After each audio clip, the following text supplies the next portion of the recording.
how we do it, call toll-free 1-866-928-3310, and we'll send you out a no-obligation information kit absolutely free. 866-928-3310. The CFRN E-Mini Futures Cast is now on Stitcher. Listen to us on your iPhone, Android phones, BlackBerry, and WebOS phones. Stitcher is smart radio for your phone. Find it in your app store or at Stitcher.com. Stitcher Smart Radio, the smarter way to listen to radio.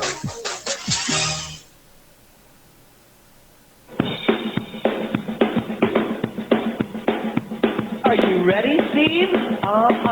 Andy? Yeah! Bert? Well, all right, fellas. Let's go!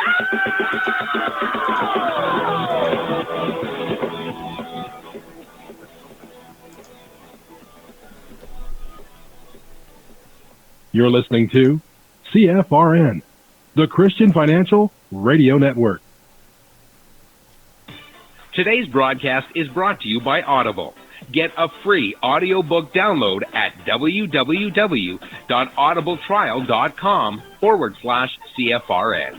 Over 85,000 titles. Choose from mystery, romance, religion, science, technology, business, New York Times bestsellers, even children's books. You name it, Audible has it. With 85,000 titles to choose from, you're sure to find the perfect audiobook for yourself or to give as a gift, and it's absolutely free. Just point your browser to audibletrial.com/CFRN. That's audibletrial.com/CFRN.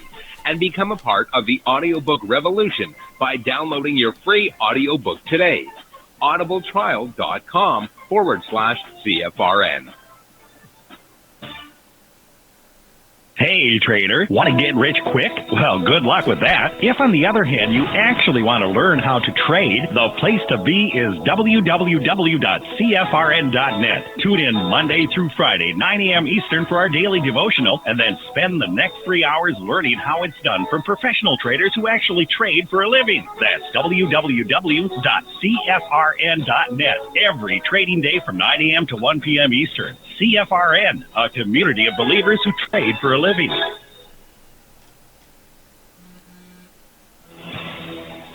Good afternoon, traders, and welcome back to the CFRN E-Mini Futures Cast. This is the daily broadcast of Indeterminate Length, where we discuss all things E-Mini, along with some really big ideas on the finer points of trading gold, bonds, crude, sugar, the euro, and even T-bills. Joining us today from our studios in Boston, Mr. Michael Borth. From our trading desk in Chicago, Mr. Burton Schlichter. Now, to get things started, let's go to our host and founder in Studio A, overlooking South Mountain, America's largest city park. Here's Dwayne.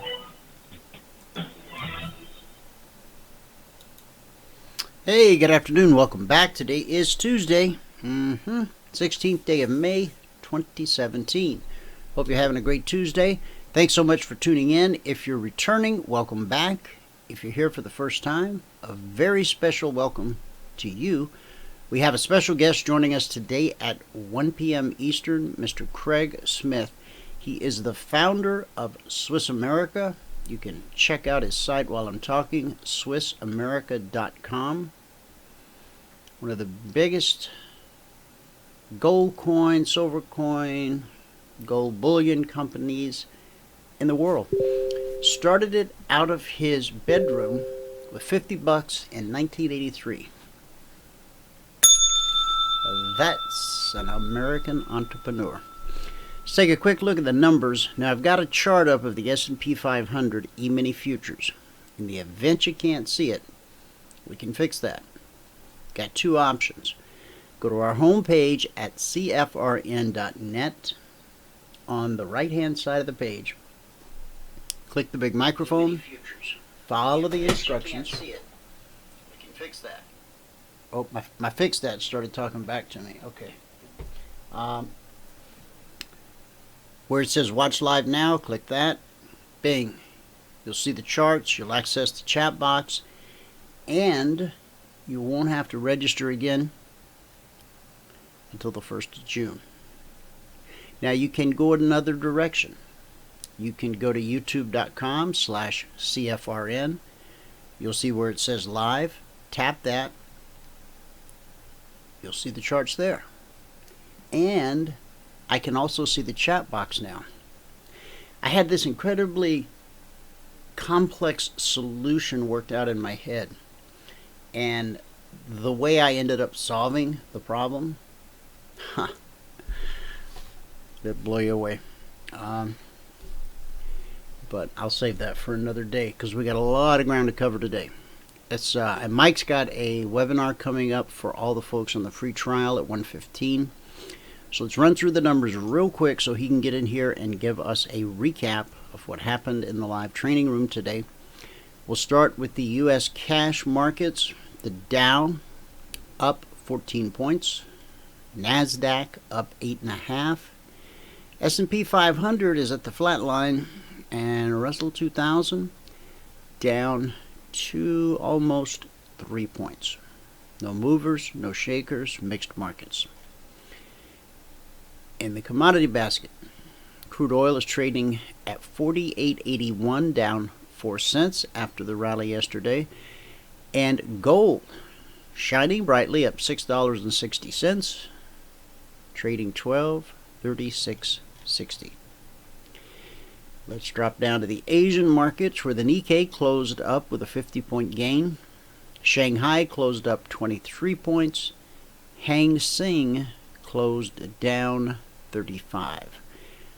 The only mover and shaker is the Shanghai, up 0.75%.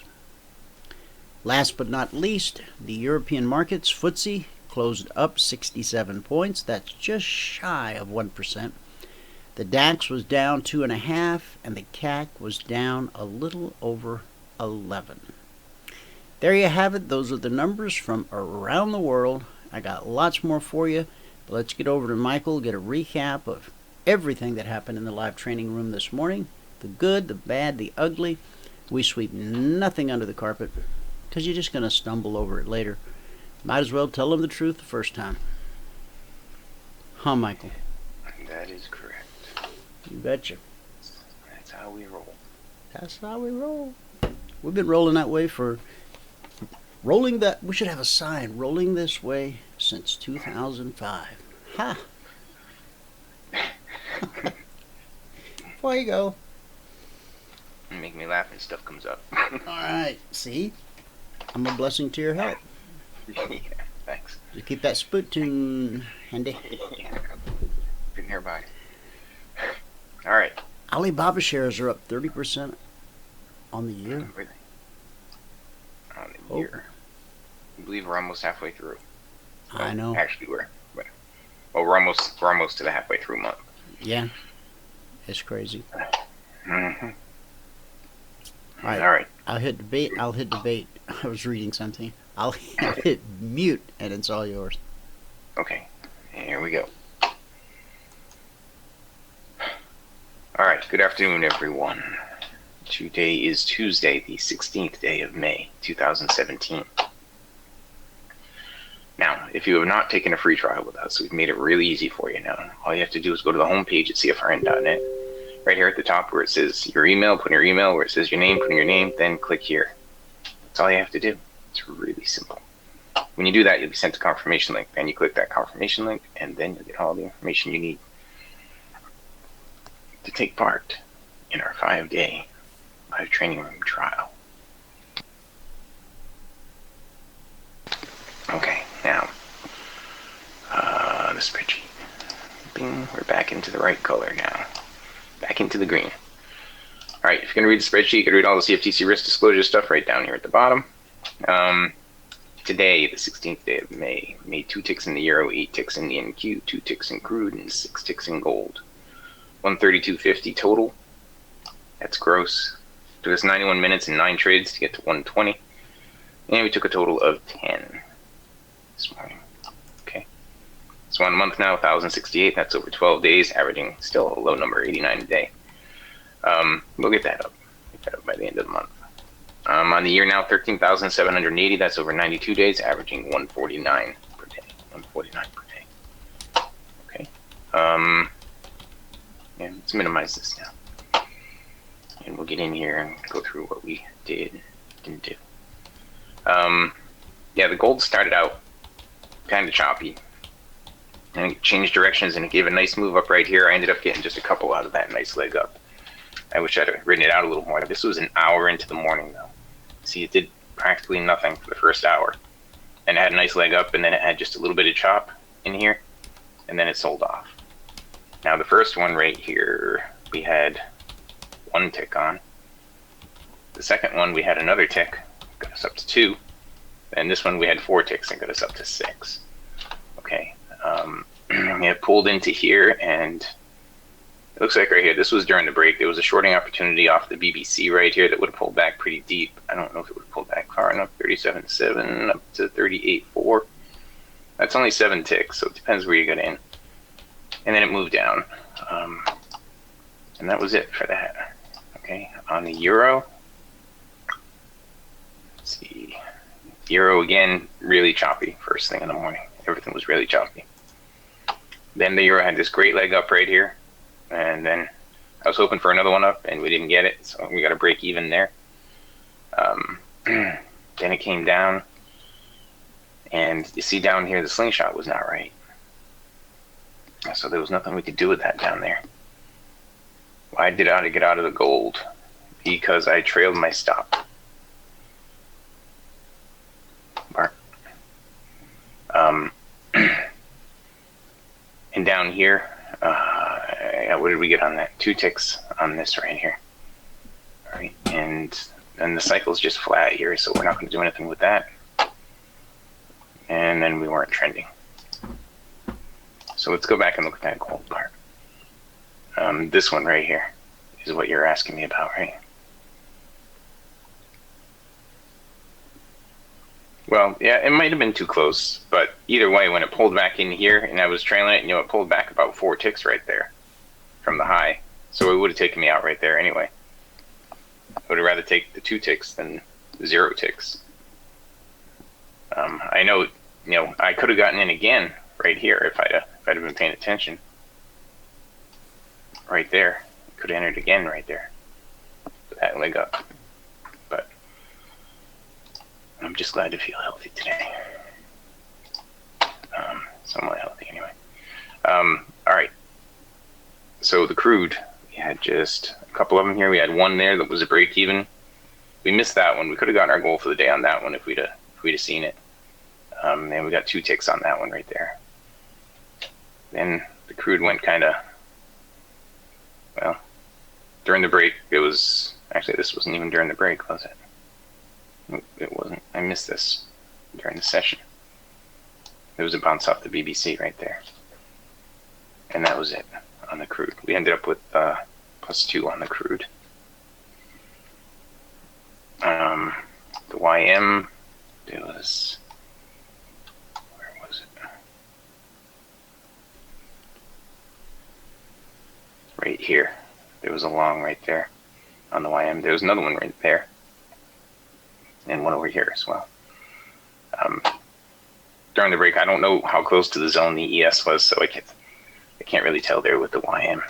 But I know during the room, there were a couple of them. On the NQ, we had a break even right here. If I'd been watching the NQ, we could have gotten something out of this right here, but I wasn't. I had the YM up. Then we got 4 there, break even. 4 there, I missed there, and 4 there to get us up to +8 on the YM. On the NQ, sorry. And depending on what the ES was doing, there may or may not have been trades in here. Okay, because the ES, you can see, was in between, in and out of zones. So started out right down into a zone, went right through it to this zone. There was one shorting opportunity there that I highlighted, and changed directions, came right back up into the other zone where it started from. And that was our day today. So let's see.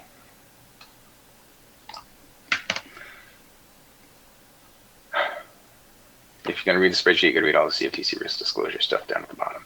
We got 2 ticks on the euro, 8 ticks on the NQ, 2 ticks on crude, 6 ticks on gold, 132.50 gross. Took us 91 minutes and 9 trades to get to 120 today. We took a total of 10. Okay. On the month now, 1,068.75 over 12 days, averaging 89 per day. We got to get that number up.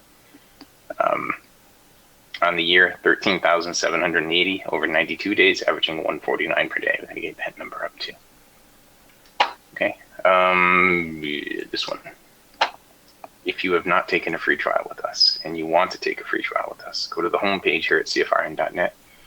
And right here at the very top where it says your email, put in your email, your name, put in your name, then click there. Okay. Once you do that,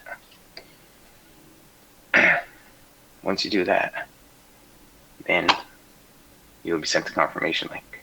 You must click the confirmation link. Okay. If you don't click that link, well, we don't know you took the trial. Okay. So make sure you do that. All right, and that's it. That's all I got. So with that, I can't pass it out to Dwayne because I don't know which one he is. I'll grab it. Guys, I gotta tell you, when I invited Craig onto the show, I said I've got a slot Tuesday and a slot Thursday. His communications department communicated to me that they would like to take the Thursday slot. Somehow my brain processed that as the Tuesday slot. So I've been hammering the heck out of social media all morning. And some strange phone number kept trying to call me. But I was so busy posting on social media about the interview that I couldn't bother to answer the phone. Well, they finally got through to me. But they did say, Craig's tied up. But, I said, I'm so sorry I misread the email. And they said, would you like an alternate? We might have one. And I go, sure, we'll take an alternate today and Craig on Thursday. Is that double dipping? So anyway, I'm waiting to find out if and who the alternate might be. So as soon as I know, I'll let you know. So I'll try to keep an eye on my email, all my mini chat boxes, and of course you, my beloved audience. Okay, let me get those charts. July 10th. Yeah, you can pull it. July 10th is when it's supposed to come back, is what I've been reading from what people have been sending. I missed calling her again yesterday, but I did find her phone number, which is a good thing. Guys, you just have no idea how much Alex Gorbokin. You know what? Stand by. On my phone. Okay. Stand by.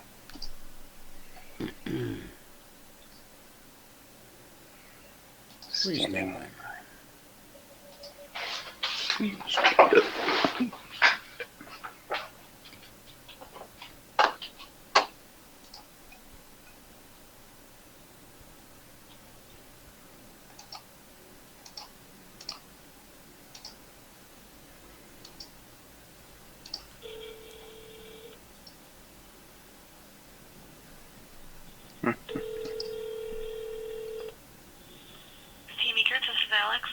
Hey Alex, this is Dwayne Reeves from Phoenix. I had left a message with you back on Friday regarding the Russell moving back to the CME.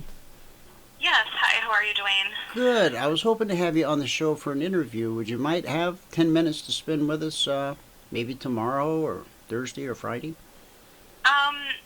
I'm probably not the best person for it, but let me see if somebody is available to dial in. You said just a couple minutes. What types of questions did you want to go over with the... We'd like to know if we're going to still have... once it moved over to the ICE exchange, we had to start paying for the data, and then they whacked it from 100 a point down to 50 a point. So our audience is just curious, is it going to go back to the way it used to be? Or what?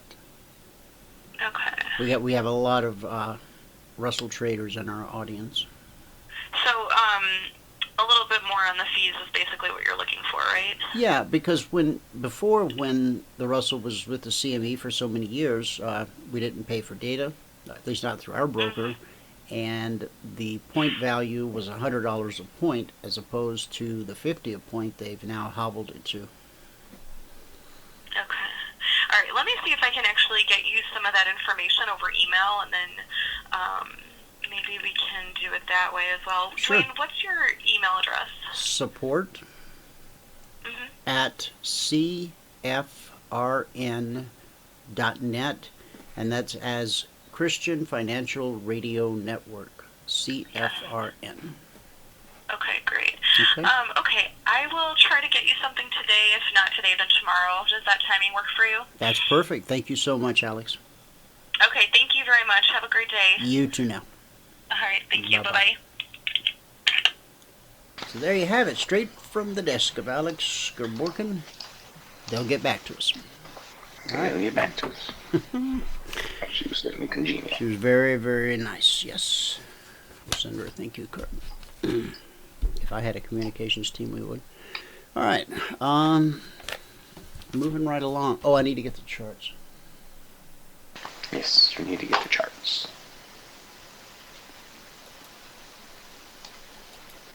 Because apparently Little Sweet's going to do nothing but just sit over there and drink Dr. Pepper all day. He says he's tired from all the rope tricks. All right, fair enough. Okay, looking good. Okay. All right, Michael, I know you got to get ready for your deal. Yes. You got to log into the dingus and all that, so I bid you adieu, and I'll see you around the corner. Okay, all right. I'll see you tomorrow. Hasta bra. I want to remind you guys we snapped a 22-year streak yesterday. Friday marked the 13th straight day in which the S&P 500 failed to move more than 0.5% in either direction on a closing basis. It was the longest such streak since 1995. That's 22 years. Guys, I'm going to have to ask you to hold 1 second. I'm so sorry.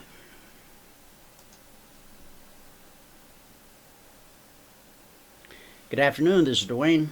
Hey, Dwayne. Dave Bradshaw here at Swiss America Land at Phoenix. How are you? Hey, Dave, how are you? I'm doing good. Your number kept popping up. I couldn't figure out who you were. I'm so busy pounding social media telling them that Craig's coming on the show. And I'm actually live right now, but my co-host is covering for me for a second. Do you have an alternate? Okay. Well, here's what it is. There was a miscommunication, and Yeah, it's my fault. So I'm happy. I'm kind of the guy behind the curtain for 30 years with Craig. I'm happy to cover the show. We can answer your questions today. Okay. And he could be with you Thursday if that works for you. And I'll call in into the 866 number at 10 a.m. Perfect. Absolutely perfect. Okay. Tell me your name again. David Bradshaw. David Bradshaw. David, we'll talk to you top of the hour. I'm at myideafactory.net. Okay. But I've been working, consulting with Craig, doing all the reports, and we can talk about this whole cyber thing. We can talk about gold or silver. We can talk about storage. We can talk about North Korea. Beautiful. Whatever you want to talk about. Sounds great. I think we're going to enjoy it. I'll talk to you top of the hour. Okay, sounds good. All right. Bye-bye. All right, blessings. Bye-bye.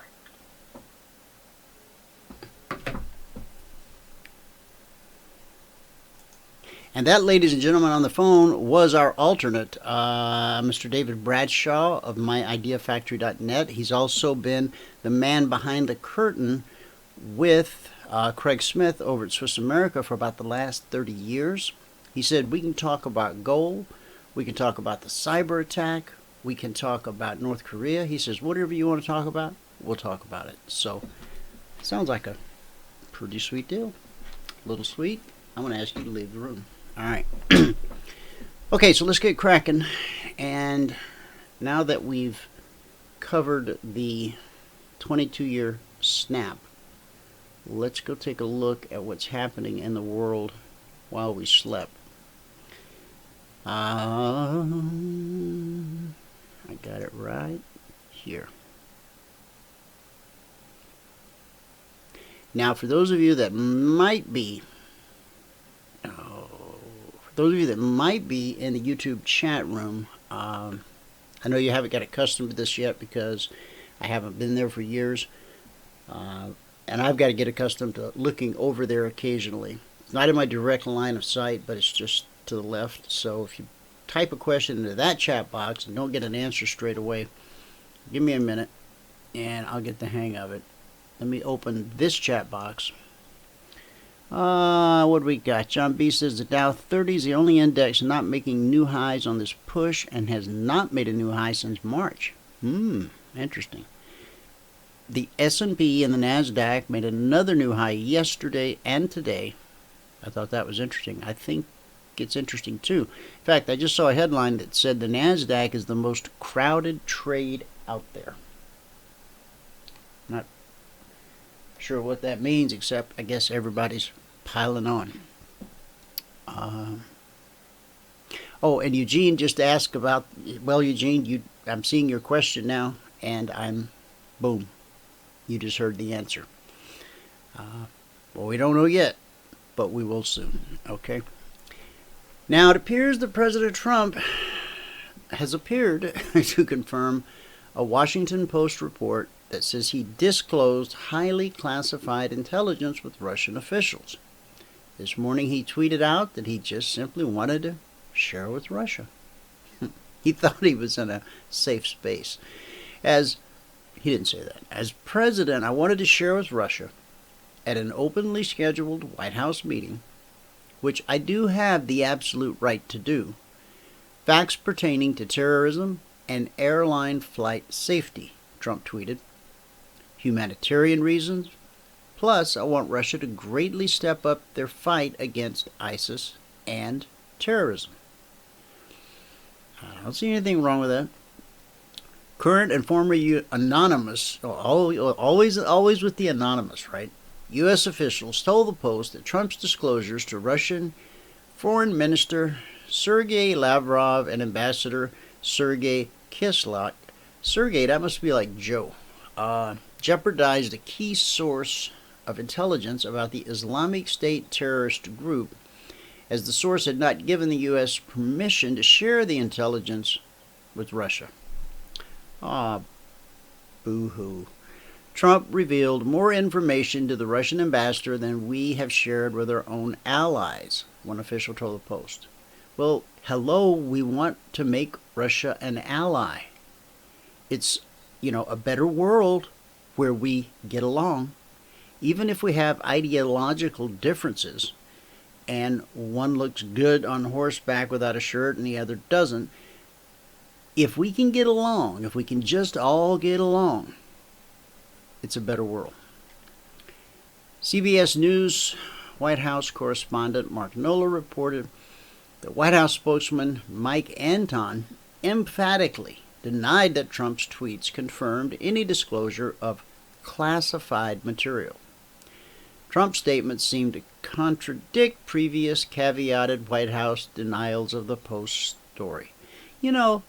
If these guys didn't have the president's every word, every tweet, every time he breaks wind to parse, they'd all be out of work. White House officials pushed back against the report last night, with the Deputy National Advisor, Dinah Powell, saying bluntly, the story is false. And under her breath, she said something about damn liars. The National Security Advisor, H.R. McMaster, who was part of the meeting with the Russian officials, also criticized the report. There is nothing that the president takes more seriously than the security of the American people. The story that came out tonight, as reported, is false. Now, that's from McMaster himself. McMaster says, I was in the room. It did not happen. Russia also denied reports that Trump revealed classified information, according to the AP. Maria Zakharova, the spokeswoman for the Foreign Ministry of Russia, described the reports on Facebook as yet another fake. As Trump may have hinted at in his tweet, the president does have the right to declassify information and to also share classified information as his good pleasure. He's the president, and we elected him. Okay? Get over it. Move on. Not only let the guy do his job, help the guy do his job. If you don't help him, you're not an American. Period. Tomorrow I'll tell you how I really feel about that. All right. Moving along. This is too funny. Disney's new movie, Pirates of the Caribbean, is now being held hostage by hackers. I know it's not funny, but when you consider that they're pirates, Pirates of the Caribbean, it's kind of funny. And they claim they're going to release it to the world if Disney doesn't pay up. Now, I don't know how many millions, well, we may read it here in a second. I don't know how many millions Disney spent making this movie. But if it gets leaked on the internet before opening night, that's going to leave a big hole in their bottom line. And the shareholders are not going to be happy. Which, you know, America's always had the position, we don't negotiate with terrorists. Well, let me ask you a question. If, God forbid, you somehow got that stupid ransomware on your computer, and they wanted $300 to unlock it and give you all your data back, would you pay it? I suppose a lot of that answer has to do with what's on the computer. We got a chat from the YouTube chat room. Gary says, I'm in complete agreement. Thank you, sir. Appreciate that very much. Now, security researchers have linked the global WannaCry cyber attack to guess who? Mr. I got a bomb. Yep. Kim Jong's whatever. North Korea. They found that an early version of WannaCry shares code with another program called Kontapi, which is reportedly connected to a North Korean state-sponsored group. I'm telling you, Mr. Trump, you've got to take care of this gentleman.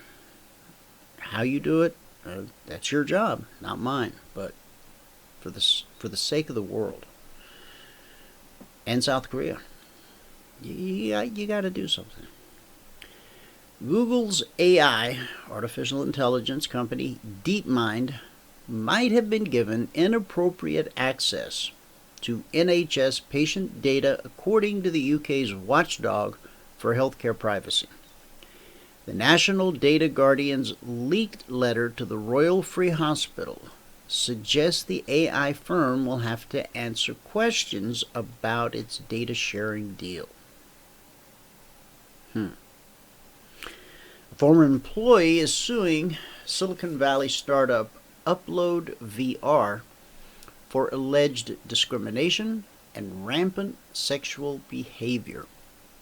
The woman claimed the company executives set up a room for sex at the office and called it the kink room.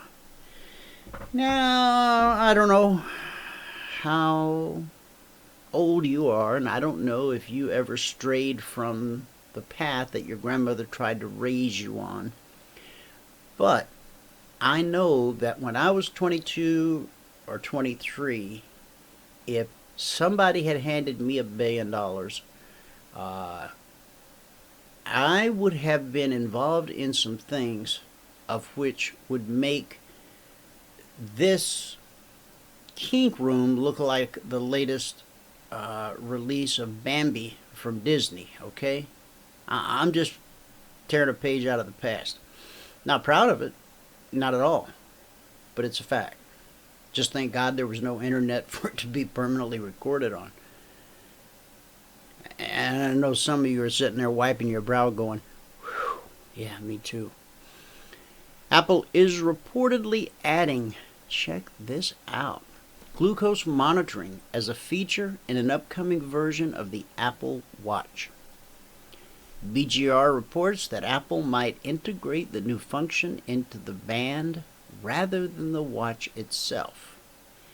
Now, remember I told you when they plugged up that headphone jack on the new iPhone, there was more to the story because there were a number of apps that used and a number of devices that used that app jack. One was from Square, another from Stripe, where you plug the little card reader into the hole and swipe a credit card. You're having a yard sale, you can take credit cards. They plugged that hole. Another one, this guy was on Shark Tank, came up with a breathalyzer. You plug it into the headphone jack, blow on it, tells you what your blood alcohol level is. He was in development to bring out something that would measure your blood sugar. A lot of diabetics in America thanks to high fructose corn syrup. The judge presiding over the legal battle about self-driving cars between Uber and Waymo has barred a key Uber employee from working on autonomous car technology. Anthony Lewandowski is the Google-turned Uber employee at the heart of the case, and he's no longer permitted to work on LiDAR, the radar-like sensors on the autonomous cars. Guys, I gotta bang out a quick, if John's coming on, he needs to come pretty quick before David shows.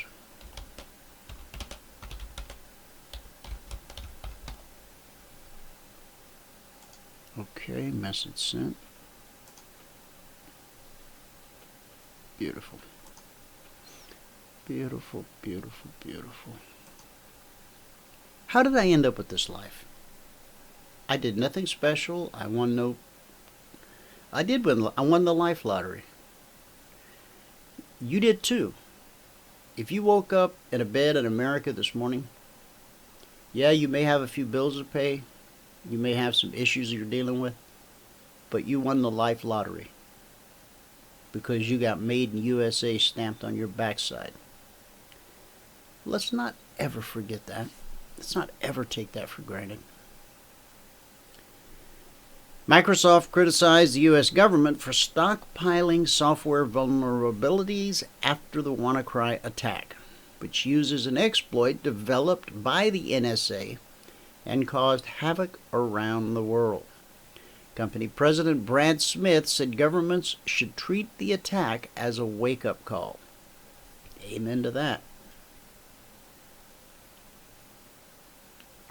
Here we go. Hackers got hold of the new Pirates of the Caribbean Dead Men Tell No Tales film. Oh, and I just heard somebody put in a cameo appearance. Who was that? And are threatening to release the film unless Disney pays them. Disney CEO Bob Iger said the company was working with federal investigators on the matter. Unfortunately, the brightest minds seem to want to work for the dark side. The hackers want Disney to pay a huge sum in the cryptocurrency Bitcoin. Oh, the hackers kind of shot themselves in the foot the other day when they demanded their $300 ransom on all those computers in Bitcoin. Because most people don't know how to get Bitcoins and actually make payment with them. None of it's funny, I'm sorry. Iger said Disney would not pay and was working with federal investigators. The second report on Monday, this time from Deadline, said the ransomed movie was the latest installment of the Pirates of the Caribbean franchise. Disney is set to release the movie Dead Men Tell No Tales on Friday, which would make for some irony if it were indeed the one. This shouldn't be seen as an idle threat in light of the Netflix incident late last month in which 10 episodes of Orange is the New Black leaked online after Netflix didn't fork over the demanded cash. If you've not watched it, it's strong language, It is sexually explicit occasionally. But if you're going to watch it, you got to go to season 1, episode 1, or it will just won't make any sense. It didn't have to be this way, Netflix, said the hacker, who goes by the alias the Dark Overlord. Grow up. Move out of your mother's basement, for God's sake. Get a job. You're going to lose a lot more money in all of this than our modest offer was. Disney did not respond to a request for comment. Unbelievable. These guys are just sick. John, is that you? It is, yeah. Hi. How are Hey, you? welcome to the show. How are you? Thank you. Not too bad, thanks.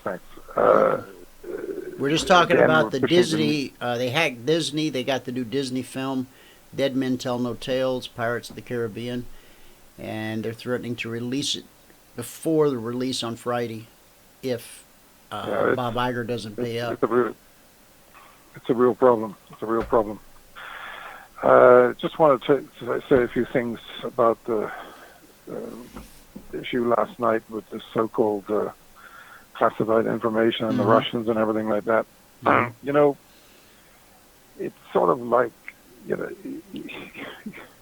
He's the president. He can do what he wants. Yeah, sure. But, you know, sometimes a lot of Americans are blind to... you know, they're so locked into this anti-Russian mania, if you like, that's developed. The world's a better place if we just get along with them. Period.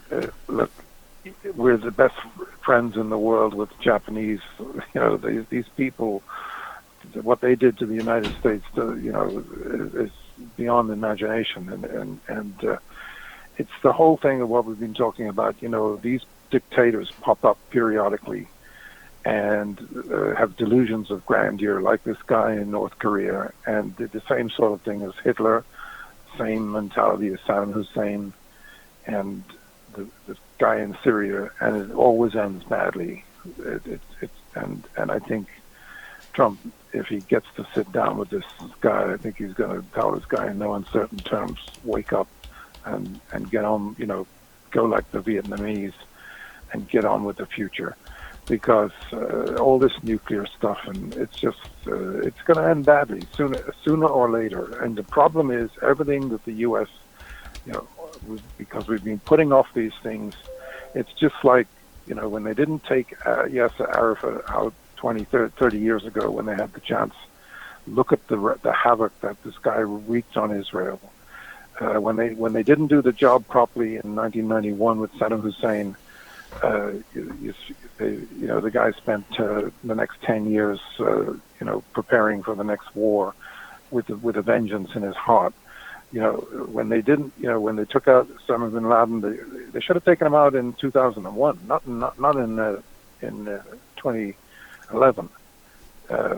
They should have taken the whole lot of them out, and they should have done the job properly the first time around. We're still trying to do the job today in Afghanistan because it wasn't done properly the first time around. And the best way the world can ever move together is probably what is in Trump's mind, which is that China, Russia, and the U.S. should work together to get rid of the last dictators in the world and make the world a safer place for everybody. And this mentality of hostility against Russia is just insane. You know, for all his, what a lot of people don't know is that 83%, this has never happened before in history, 83% of the Russian people were gunning for Trump. They wanted him to win. So, you know, he has the potential to change the world and make the world a better place by having a new relationship with the Russians, which is, you know, which the Democrats are trying to torpedo every single day. They don't understand. They haven't even got the historical competence to understand that without the Russians, they don't understand that 42 million Russians were killed in World War II. 42 million people. And the things that happened in St. Petersburg, why do you think Putin has such an attitude? Because You can't even begin to understand what happened in St. Petersburg, where they were starved for a year. They were surrounded.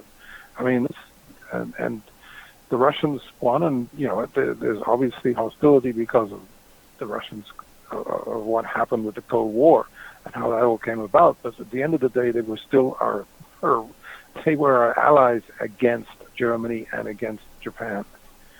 And it's ridiculous to think that we don't have a similar type of relationship with Russia today that we have with Japan, with Germany, and even Vietnam. It's insane. And what I think this business that blew up last night is so crazy, because again, 200 Russians going down in a plane means nothing to an American, because they don't have the sympathy. Unless it's an American, it doesn't matter to a lot of people. That's their blindness in their world vision, And look, I said this long before Trump was elected. He had this idea where he should talk about ISIS every day and the ineptitude of Obama and how this guy has wrecked the world, because he didn't, he's saying it took courage not to act in Syria. How ridiculous is that? He should have taken this dictator out when he had the chance many years ago. How many people would be still alive today if he had done that? He has so much blood on his hands. It is unbelievable. And that's what Trump should be tweeting every day.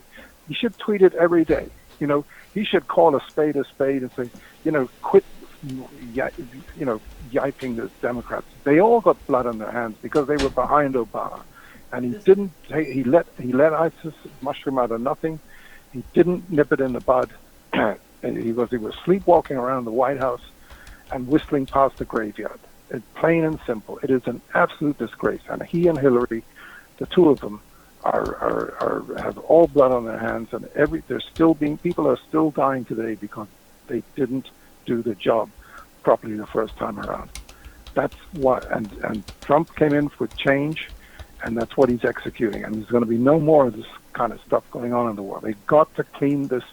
This is the scourge of the 21st century, and it's got to be cleaned up. And now you've got Osama bin Laden's son. That's the next thing. His father was killed. Obviously, he's going to do whatever he can to wreak havoc and have vengeance on us. So, the world's got to wake up. And one of these days, we're going to get a wake-up call because of the ineptitude of the Obama legacy. And look at this horror story about this guy. I mean, this guy's like a Hitler, this guy in Syria, the way he's been just torturing people.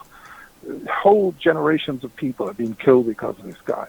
And 500,000 people have been killed in Syria, and 4 or 5 million have been displaced, and it's caused all kinds of strife in Europe. And nobody's doing anything about it. It's just insane. And now things are starting to happen, finally. But it's the same with China. China can be our best friend. They've got to the two problem centers of the world, Iran and North Korea and Syria, these three problems got to be cleaned up. And the quicker the better. It's just got to happen. And I'm sure Trump is headed, and is intent on doing that. But look, he does, Trump's not, he's thinking way ahead of anybody else. When the Russians came, he knows damn well that a Russian airliner went down with 200 people, and why he didn't tweet, when they lost the second plane with all those with the choir, the Russian choir, the military choir, that was a real tragedy.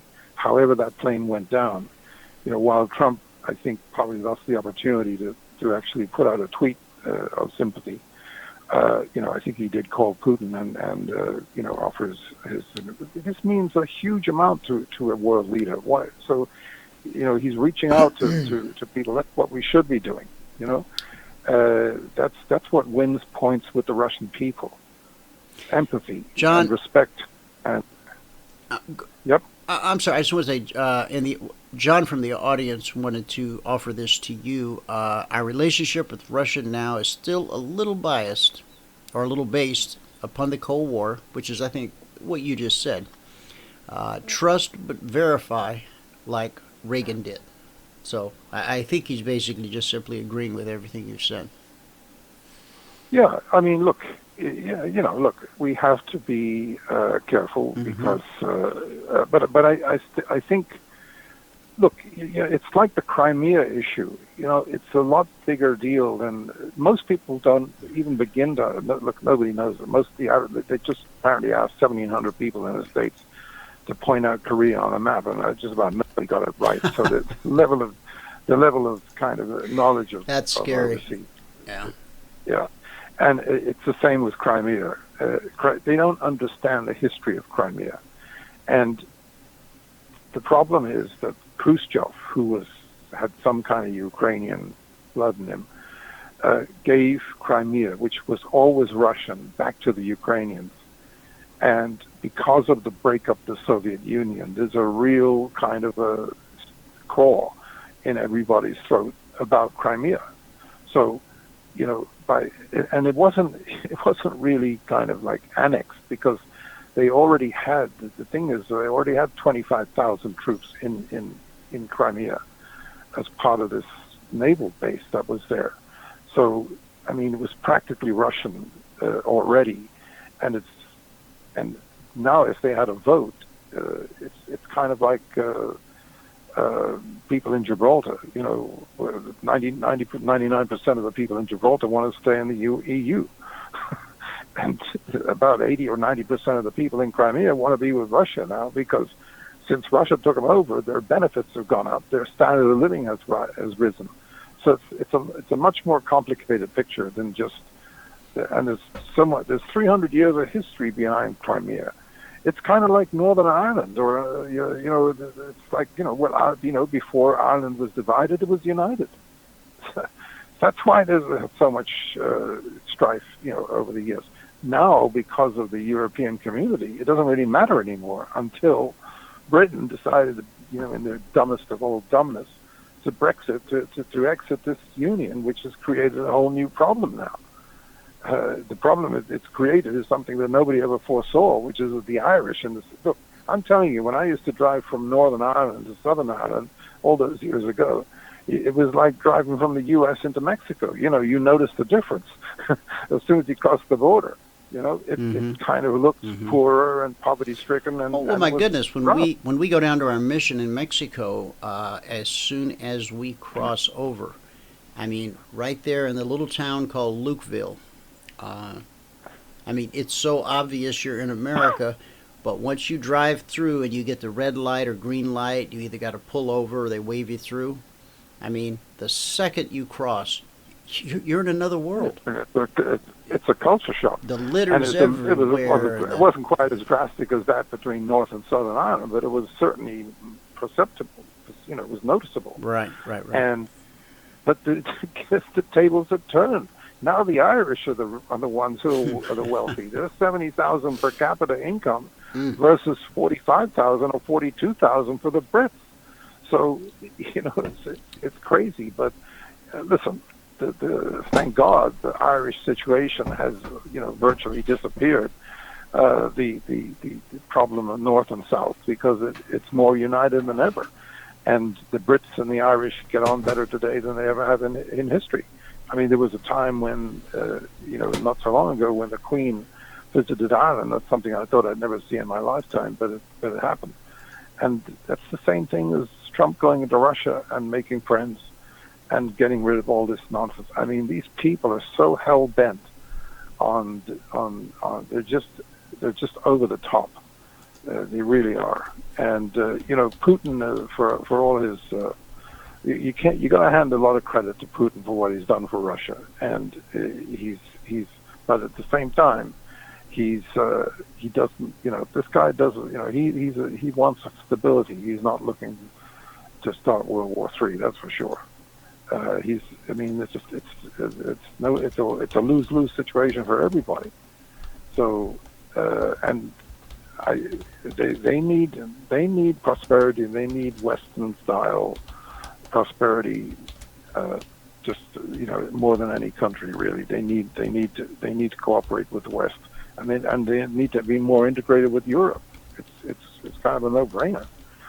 But the biggest problem is these tin pot dictators that pop up periodically and have delusions of grandeur, and they got to be taken out, and they got to be eliminated from the face of the earth, because this is how World War II started, and World War One, the same story, and we want to avoid World War III starting the same way, or starting out of North Korea or something. Yeah. Anyhow, I'm with you, John, 100%. Yeah, the markets continue to go up, to go higher, slowly and methodically, and the semiconductors are making new all-time record highs today. Markets that move this way tend to have blow-off tops. They tend to accelerate, and there's a strong likelihood that that's going to happen over the next few months. Although I still would warn about the possibility of short, sharp pullbacks that could happen. Speaking of which, Nvidia is on a developing sell right here. I think we got a little bit of a sell yesterday. It dipped down a bit. We bought it back. It touched 137 this morning, 137 and a quarter, and it's on a sell right now. And I think it's likely to break down, and I could drag the market down actually, going into tonight or tomorrow. I think Nvidia's just gone a little bit too far, and it might be ready for a pretty strong pullback. I'd probably put a stop at 134 and a half or a quarter, and if it sort of started any kind of downside momentum, I'd short it, because it could give up $6 or $7 or even $10 pretty quickly. So the same could be said for some of these other high flyers, like the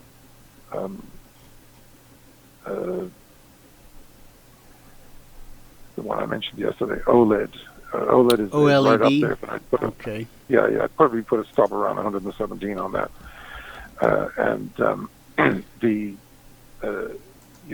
It's worth being careful, because Priceline, which has been invincible up until a couple of weeks ago, was really, looking incredible, and it has taken a big spill, and that's what could happen to any kind of high-flying stock right now. So while it's still a long kind of a market, you have to you've got to have very tight stops on this market right now. Yeah, I've got the OLED chart up, trading 117.30, up about 40 cents on the day. Right, and your system is probably long the Nasdaq right now. He's probably long the Nasdaq from overnight, but the rest of the market I can tell you in a second exactly what our numbers were on the Nasdaq last night. Give me a second. I just got to open my dingus and campaigns. Okay.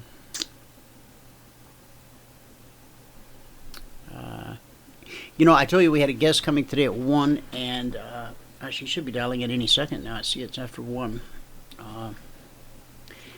But Craig's not going to make it till Thursday. I misread, and the gentleman that is going to join us, I hope you can listen in. He is, I spoke to him just for a moment by phone. He's filling in for Craig, but a fascinating guy from a company called myideafactory.net. And I just had a chance to scan his homepage, and oh boy, we're going to have a lot of stuff to talk about. On the NQ, John, last night when we sent the email out, our suggestion was to buy 5708. So we were a little late to the party, but important prices, important areas are almost always tested. And so let me put this on 5708. There we go. And let me notate it properly for the audience. Now this is what landed in your inbox last night, guys. From 5708, our first run up took us to 5718.75. So that was good for a 10-point run at $20 per point. John, you still there? Whenever I hear that echo back, I think we dropped him. We get back below the trigger. Off we go again. From 5708 to 22, it's going to be 14 points times 20. So, John, I answered your question. You're not here to bask in the glory. Life's funny that way. And by the way, guys, that is per contract. Beautiful thing about the NASDAQ, it only costs you $500 per contract to trade it. Walk into your stockbroker with $500 and see what that'll buy you. He'll probably call security. Is that David in the background? It's actually Craig Smith. Dwayne, how are you? Good Lord, you guys got my head spinning here. Well, I'll tell you. First off, it's my fault completely. I had messed up my schedule yesterday, and I that's okay. ran to this appointment. Dave from My Idea Factory was going to back me up, and so I ran. I mean, I literally ran to the phone to get here in time to be with you, and so I apologize for the confusion. But this is Craig Smith from the CEO and Chairman of Swiss America. And I can be found at craigsmith.com or swissamerica.com. Well, for those in my audience who are able to see my screens, I'm going to drag this out, guys, so that you can see swissamerica.com. This is the home page of the website. And if you drop down About Us, there's a picture of our handsome guest, Mr. Craig Smith. Now, I just had a look at David's website, and boy, I saw some topics there. We got to get him on the show Thursday if he can come, because I think he and I will have a lot to talk about. The article at the very top of the page was about The Shack, which was that so-called Christian book that came out years ago that some people absolutely loved and others hated. I mean, I have never seen the Christian community so polarized as they were over just a book, you know? Yeah. So what if God's a big black woman? Okay, get over it. I mean... Right. Well, you know what's funny? Oh. You know what's funny? Dave's background is in theology and also marketing. And what's amazing is he's helped write a couple books with me, and some of the writings that he's done, one of them was, of course, What the Bible Has to Say About Money. That was actually Dave's writing, and a book we wrote entitled True Wealth. Mm-hmm. And we really dispelled a lot of the myths that are out there that we, as believers, have clung on to because they've been passed down from generation to generation, but they don't particularly line up with the Bible. And so I think Thursday, your interview with Dave is going to be incredibly fascinating, because he will basically show you from the Word of God what the Bible says about it versus what men say about it. And it's a fascinating look at a bibliocentric view of the world versus a geopolitical centric view of the world, if you will. And you know what's amazing, Dwayne? Our founders, it was a wonderful quote by John Adams. He said, "We have created a government which must be run by men of religious values and moral integrity." Do we have either of those two in Washington, D.C. today?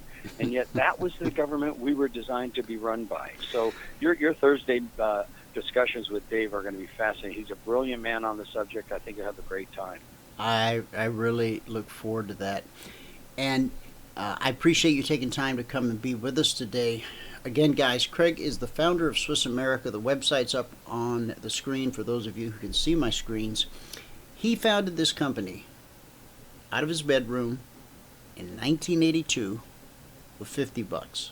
Now, that is the American entrepreneurial dream. Tell us how it happened. Well, you know what they say, Dwayne, necessity is the mother of invention. I worked for the big firm that is no longer in existence. I wasn't comfortable with the way they conducted their business, the prices they were charging, the amount of time it took to deliver the product. So I left the firm and basically decided to go into different areas of business. And I constantly was led back to gold and silver because I was a coin collector as a teenager. Mm-hmm. Long story short, my wife one day said, "Hey, when are you going to get a real job?" And I said, "Well, when the money runs out." And she said, "Well, welcome back to the workforce because I paid all the bills, but we don't have any cash." So I took the last $50 we had. I went down and registered the name Swiss America because I knew I would be traveling over to Europe to bring back early American $20 gold pieces. Excuse me, gold pieces, which is my area of collecting as a teenager. Mm-hmm. And I just started building a client base. And at one time we had offices in Erlenbach, Switzerland. We had 4 offices in California and Irvine, Newport Beach, Santa Monica, and San Diego. And then, of course, with the advent, and this was prior to computers and the internet. Right. So, once the internet became high speed and computers and telephonics became as such, we were able to move everything to our corporate facility that we built in 2001 up on Tatum and Greenway in Phoenix. And we've been running operations ever since then. And so far, we started with $50. Just the other day, we crested our $2 billion in sales mark over the years. So and we look. It was God's blessing. It was His hand on the company. We've been through ups and downs, but God is faithful. If you're faithful to do what you're called to do, God's faithful to fulfill His promise. So, amen. I mean, I'm a living testimony to that. We're in our 2nd decade of broadcast history. When I first put together this radio station, I wired together some humble equipment, and I had some friends come who were the engineering sort, and they go, "Brother, that thing will never fly." But when it came day for liftoff, I was like a bumblebee. I defied the odds. I got airborne, and we've been streaming 24/7 since. 2 hours a day of financial talk and 22 hours a day of the best preaching and teaching that I can curate from around the world. People like Matt Chandler, Mark Driscoll, the list goes on. So that's wonderful. And it's the hand of God at your back because doors fly open you didn't even know existed. Yeah, amen. And I'm convinced, Dwayne, that God has a businessman side to Him. He invests a little bit in His children, and He sees what those children do with it. And if you do something good with it, He invests a little bit more. And if you do a little bit more with it, He does a little bit more and a little bit more. The next thing you turn around in a decade or 2 decades, or in my case, 3.5 decades go by, and you look back and say, "Wow, isn't it amazing? What the Lord has done." And of course, we live in a world financially where, if there was ever a time that we should turn back to the biblical principles that were laid out for money in the Bible, if there was ever a time for such as that, it's now. And yet that's the very thing that men are running from. Nobody wants to discuss biblical economics. Nobody wants to discuss living within your means. Nobody wants to discuss what real money is and what true wealth is, which, creating blips on a computer screen at the Federal Reserve is not wealth creation. It's currency creation, and currency creation has been the downfall of every major empire in the history of the world. I wrote a book years ago called The Great Withdrawal and the Great Debasement. And actually the term the Great Debasement is a term you'll find in a Wikipedia or dictionary. It's where all of these empires started to debase their currency by creating wealth out of thin air. And whether it be the Ottoman, the Byzantine, the Roman, the English, the British Empire, regardless of what empire it was. And of course, in the Ming Dynasty and Chen and so on and so forth, they all fell. Mm-hmm. And that's why we have to be very careful as America. As you know, Dwayne, we're a very young nation. We're what 204, we're 240 years old. So, I mean, for us to think that this can't happen in America is a foolish bet, and people need to pay close attention to what's going on. Those poor people in Greece who were of the older generation and did not have banking cards, because at one point, I think wasn't it Greece where they closed the banks, but then they allowed you to go to the teller and get, I don't know, $80-100 a day. But these older people who had always done their banking face to face didn't have teller cards, and they couldn't go and get money out. And had it not been for friends and family that saw them through that troubled time, some of them might not have survived it. No, that you're can absolutely happen correct. in America. People, hear me. That can happen in America. Oh, you're absolutely right. It happened in Cyprus as well. Cyprus, maybe and that's it happened. And it happened even prior to that, Dwayne. If you go back to the late '80s, early '90s, we had what was called the long-term credit management crisis, where a company called Long-Term Credit Management was undercapitalized. It went bankrupt. It created the Russian ruble crisis, the Russian currency crisis. And a great story, I have a friend that I work with by the name of Pat, and he has a Russian wife. And he remembers when his parents had saved up enough money to buy furniture and a new car for their home, which in Russia, that's a hefty amount of money. Kind of a big deal, yeah. You bet. So they went out on Saturday and shopped for furniture, shopped for a car. They picked out what they wanted, and then Monday they went to the bank to get the money to go pay for what they had purchased. Well, long story short, the currency crisis hit over the weekend. Their banker told them their rubles were worthless.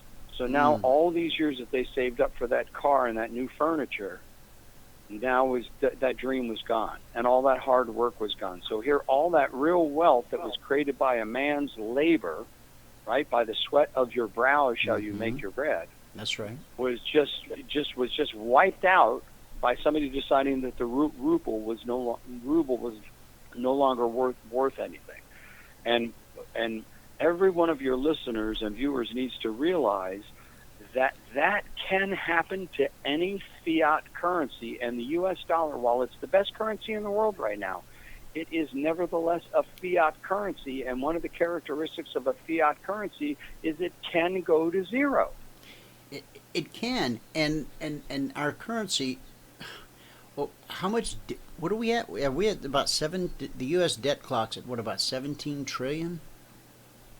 Yeah, it's actually higher than that. It's closer to 19 trillion. Getting ready to hit the $20 trillion mark, to where we can't go any higher, because as you know, we have what's called the debt ceiling. Now, of course, our politicians tend to seem to get around that, so right. they'll just raise it. But no, we cannot continue to live on debt. And a simple way to explain it to your viewers and listeners is that if you lived on your credit cards, which is debt, it's called a debt card, if you will, a credit card. Okay, after a certain point, the credit card company says, no, we're not going to give you any more unless you can make your payments. And once you get the numbers high enough, okay, everything has to stop. And that's what we have done in America. We have been living on credit, and you can't do that. It just doesn't work. And guys, I don't want to go political on you, because I know we have members of the audience on both sides of the aisle, but the last administration in 8 years created more debt than every administration prior in the history of America. Isn't that right, Craig? That's exactly correct. That's exactly correct. Now, I can't let George Bush off the hook, because he created a considerable amount of debt. He but did. He didn't You're double right. the debt. You're right. He didn't double the debt. But currently, just pulled up the U.S. debt clock. We are at $19,911,177,625, and it's clicking as fast as your watch is clicking. So we'll soon be at $20 trillion. Yeah, and got it right. And so here. yes, Barack Obama, under his administration, created more debt in an 8-year period than all the prior 43 presidents prior to him combined had created. And we can't continue this, Dwayne. Everybody thinks that we can. Okay. And we got people crying in the streets because he's gone. Right. And which is crazy because, look, we need a group of politicians that will be honest with the American people. And it starts like this. We put in programs that we cannot afford anymore. Now, this is going to anger a lot of your viewers and listeners. Okay, we put together a Social Security program under Mr. Roosevelt, which was doomed to fail from day one. I've written several papers on this. And we told people that we were putting this money away for their future. We were putting it in a, quote, lockbox. Well, we did, but then we took the money out of the lockbox to pay our bills. Right now, there is not enough money in Social Security to pay all the potential liabilities that are out there. So as we collect money today, we're paying off yesterday's beneficiaries. Some politician has to come forward and say, look, we either have to raise the age of when you can retire because life, we live longer nowadays than we did when we created Social Security. Life expectancy was 65. Most people weren't going to live long enough to ever get a benefit. Exactly. Okay, we may have to means test it. We may have to do cutbacks in the amount that we pay. And people say, I paid my money in. Yes, you did. And guess what? Your government lied to you. Your government told you they would protect that money and keep it there for you in your retirement, and they lied to you. No different than a big corporation that puts together a pension and robs the pension and bankrupts the company, and you're without a pension. You can scream and you can holler, but if there's no money to pay you, you're not going to get paid. And this is why we beg people. That's why I like programs like this. We beg people, take time to make sure that you have a backup plan so that if Social Security does that, if these entitlement programs that we have like Medicaid and Medicare, and people are going to say again, I paid into Medicare. Yes, you did, but they spent the money. Okay, or that Section 8 housing, or the SNAP program, or the food stamp program. Those are all wonderful things. We don't want to see anybody go hungry, but we can't afford them right now, Dwayne, unless we make some serious fiscal changes in the future of America. It's called Stop Spending More Than You Make, or Make More. It's so simple. Yeah. I mean, think about it, Dwayne. We spend $4 trillion. That's more dollars than God has created seconds of time since Adam and Eve walked in the Garden of Eden, for Pete's sake. I never heard it put that way. And yet we have all these unicorns prancing around in Silicon Valley. Companies valued at $10 billion that it's a couple guys with a laptop in a coffee shop. I mean, it's insanity. The Gray Lady, the New York Times, has a market cap of only $1 billion. Yeah, think about it. Apple, which obviously is a great company. I mean, I have a lot of Apple products myself. Sure. Okay. They will soon be a $1 trillion company.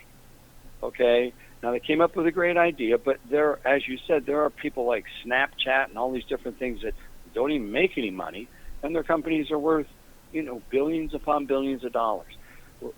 Look, I'm all for free market capitalism. Absolutely. I know you are. Yeah. I know you believe in the markets.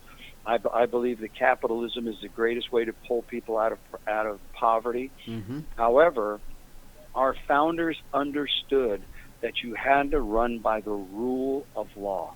And this angers me to this day. We know for a fact now, Dwayne, that there were misdeeds that were done on Wall Street. And there have been movie after movie written about it. I mean, go read Michael Lewis's book, The Big Short, or you can read some of the others. I've seen the movie. That there were things, right, you know that there were things that were done wrong.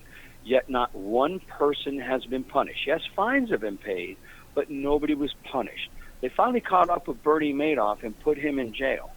Okay, but very few people have paid the price for playing with the system. And until we get back to the rule of law, and until we get back to following the Constitution and having politicians in Washington, D.C.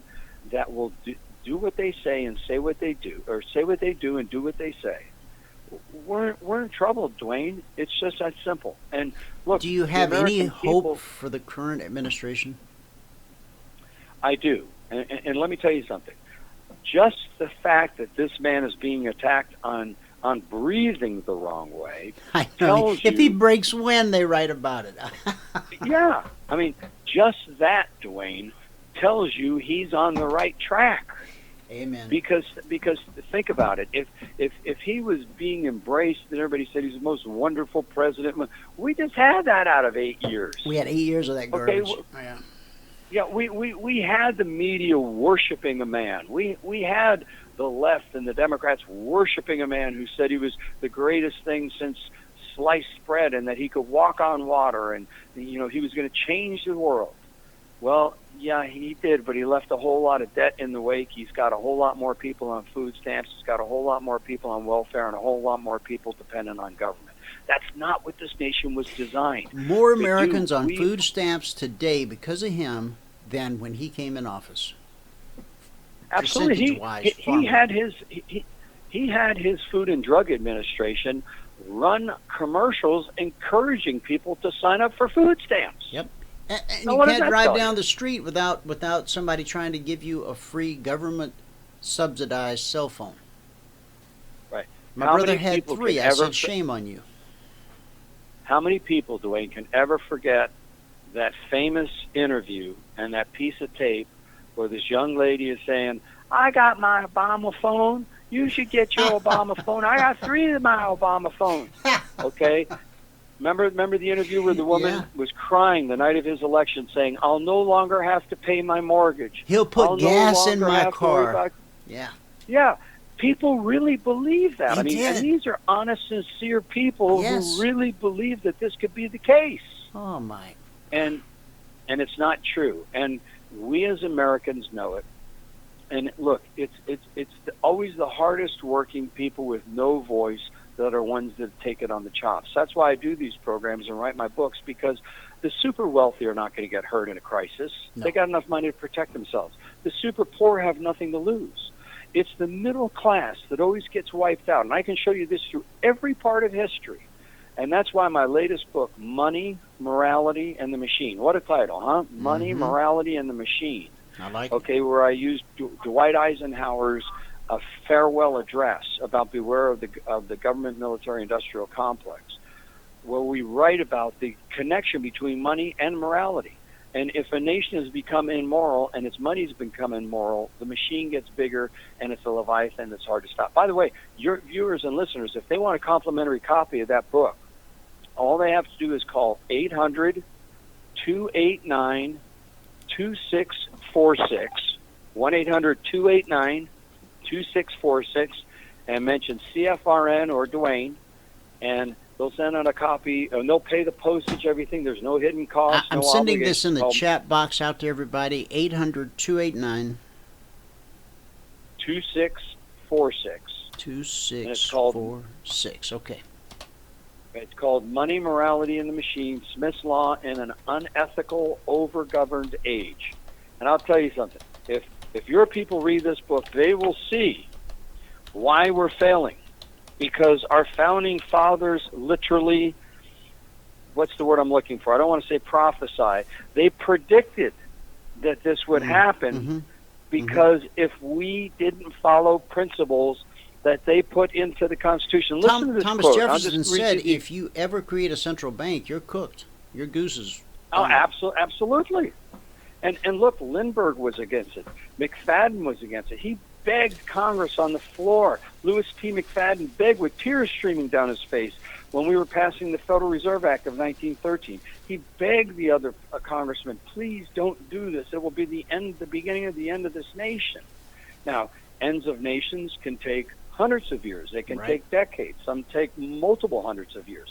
But it is the beginning of the end. And listen to what President John Adams, I used it a little bit loosely earlier, but I want to read it word for word because it's so important for your listeners to hear this. Okay. President Adams said in 1798, we have no government armed with power capable of contending with human passions, unbridled by morality and religion, avarice, ambition, revenge, and licentiousness would break the strongest cords of our Constitution as a whale goes through a net.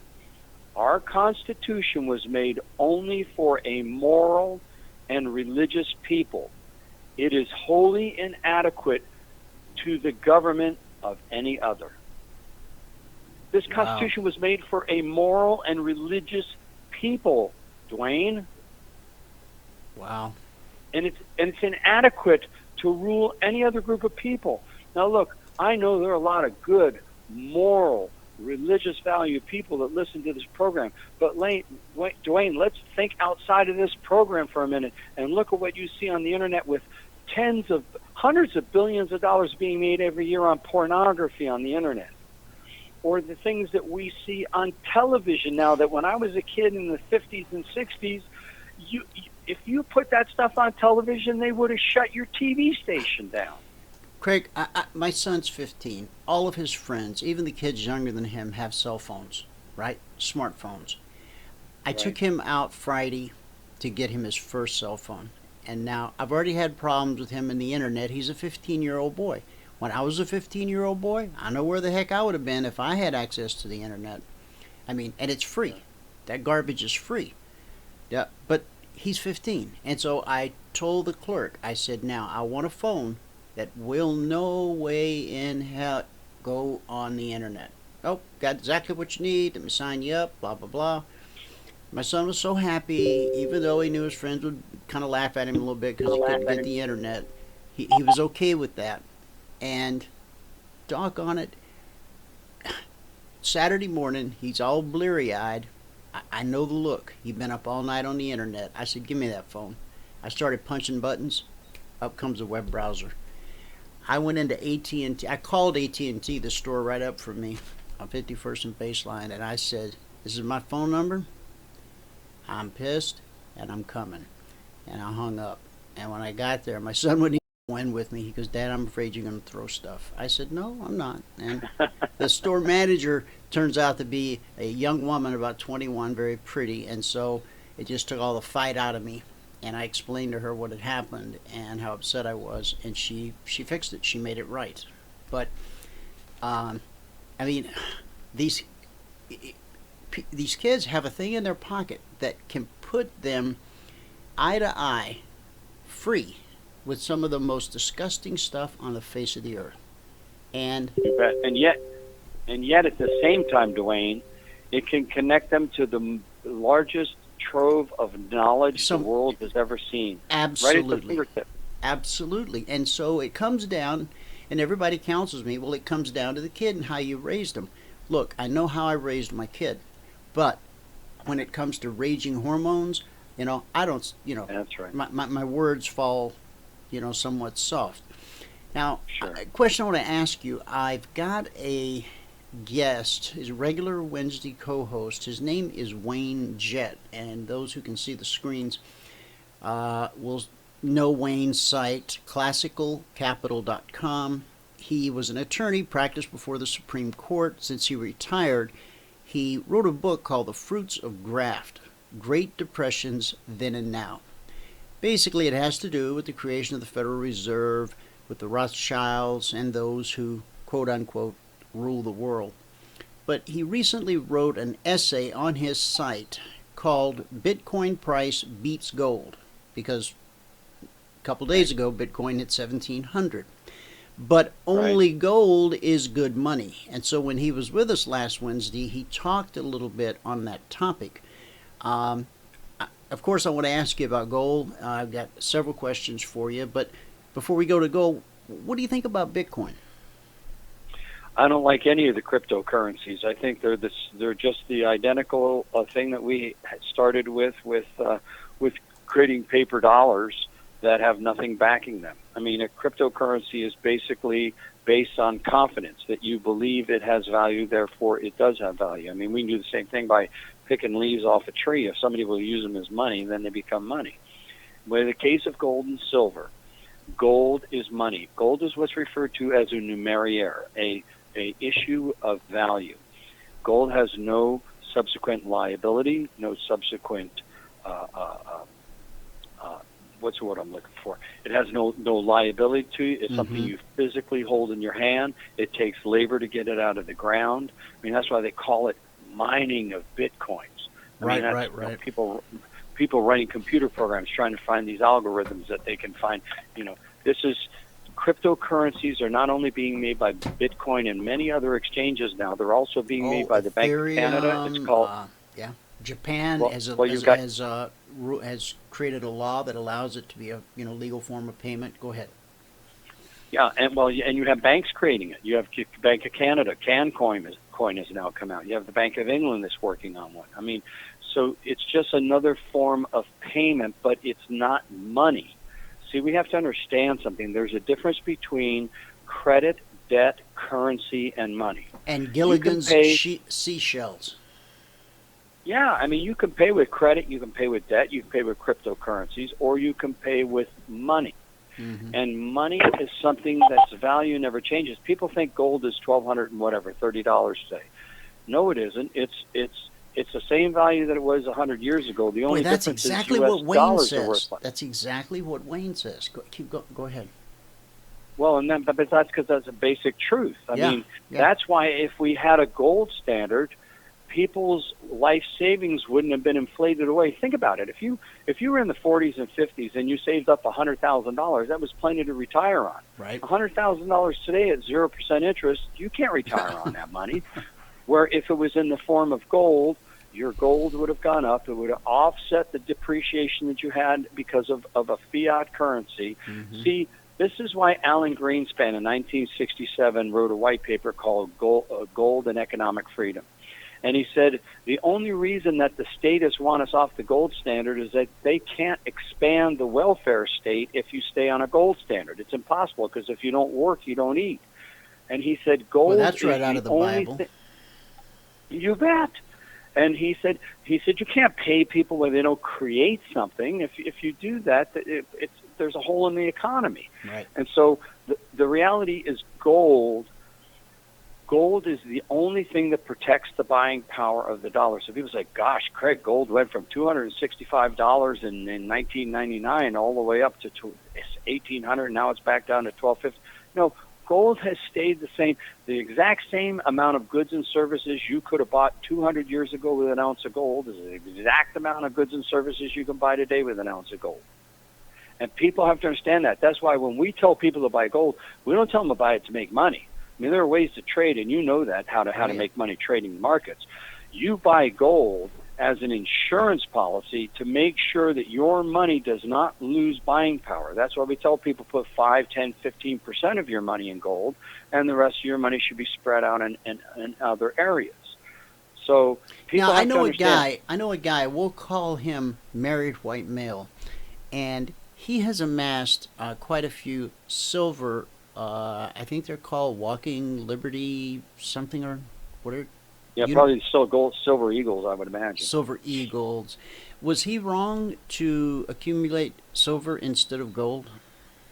Well, not particularly. It depends upon what he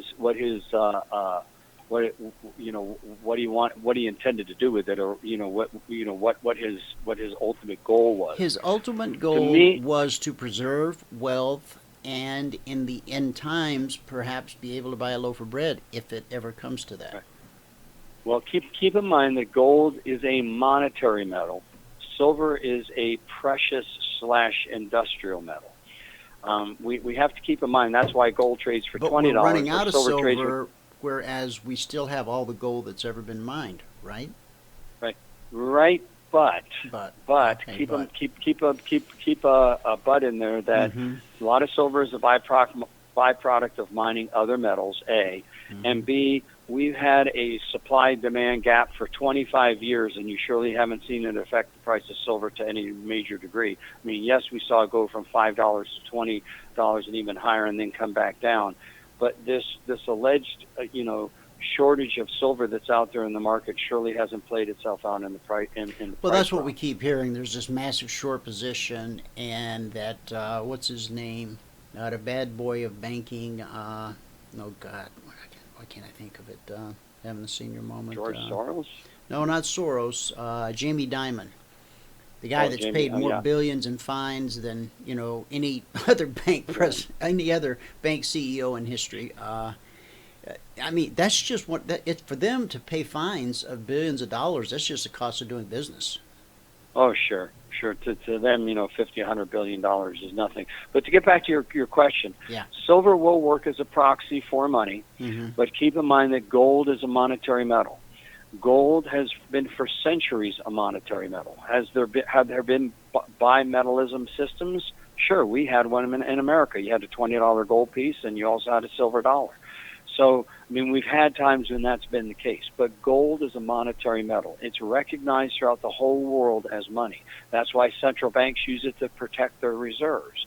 And so, while silver will move in sympathy with gold, and while it will protect against the loss of buying power, I don't think you'll ever see silver being used as money. Remember William Jennings Bryan. He was one of the Silverites back when he ran for president. He gave that famous speech, "Shall we be crucified on a cross of gold?" Trying to get us off the gold standard onto a bimetal system. Mm-hmm.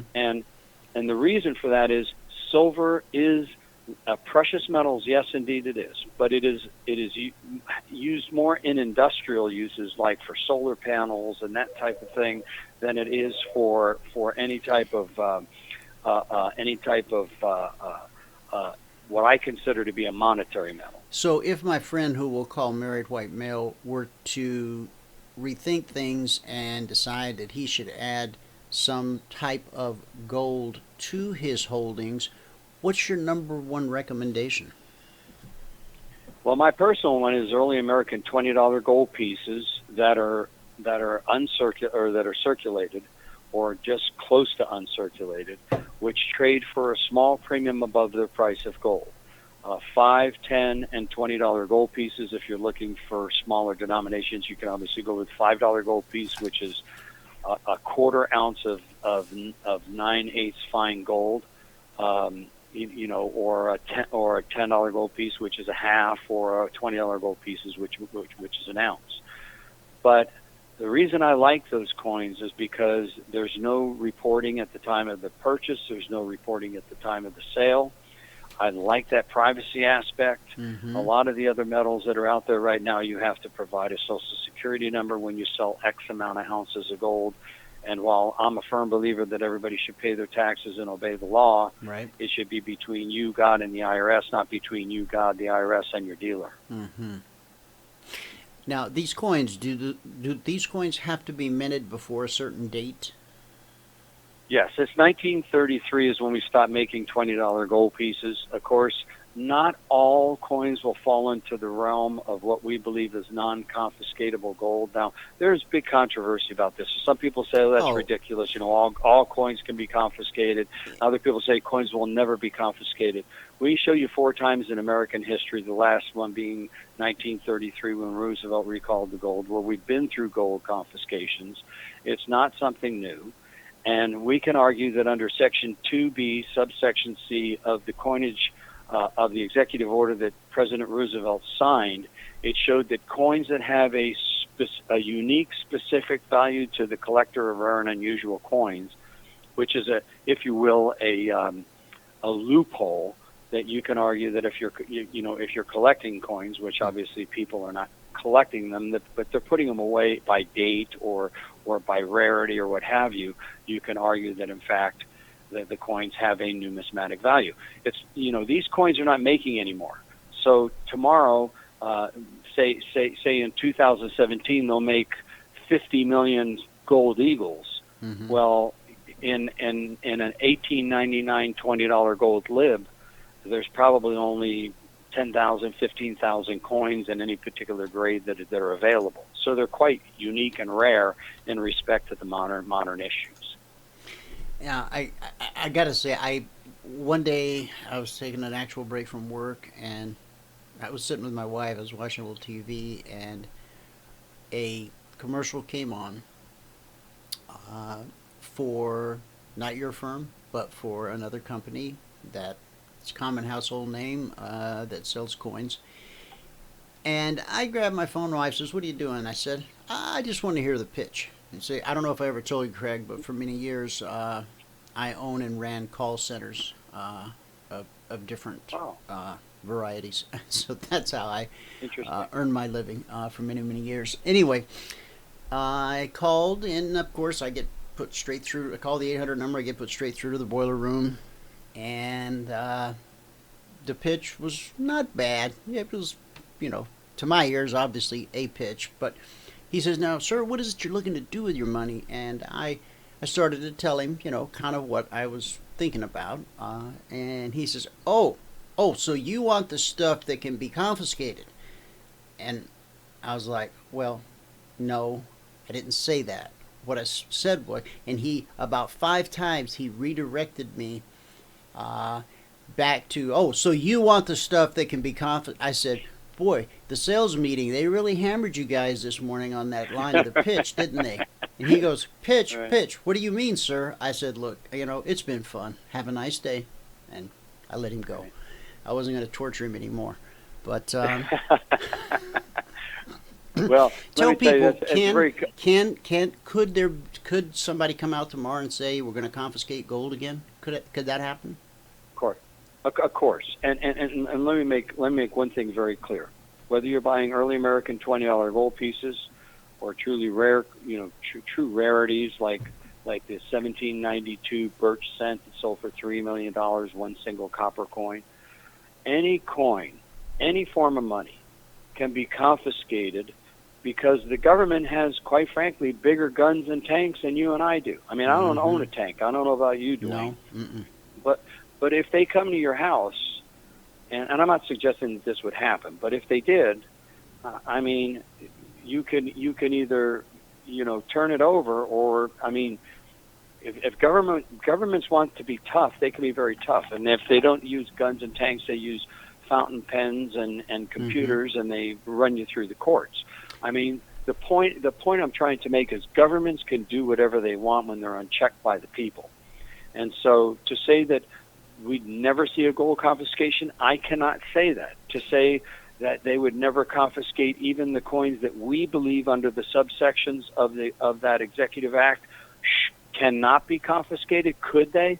Absolutely, because the government could do so. I don't think they will, however, because then they would have to go after your collectibles. They'd have to go after your Oriental rugs, your artwork, your Oriental vases. I mean, your Tiffany lamps. And so, there's plenty of bullion out there that's available for them to confiscate. And then you have to ask yourself the question, what's the benefit of the government to confiscate gold? Would they really want to go back on a gold standard when they have the ability now to create money out of thin air for no reason whatsoever? Okay, I'm sorry. No, you go ahead. No, my argument would be, why would they want to go back on a gold standard? They're allowed to create money out of thin air without having anything backing it. So I mean, look, I can't predict the future, but I can assess the past. And this is why I've written 9 books on this, starting with Crashing the Dollar to my latest book, Money, Morality, and the Machine. Okay, we've documented throughout history what happens.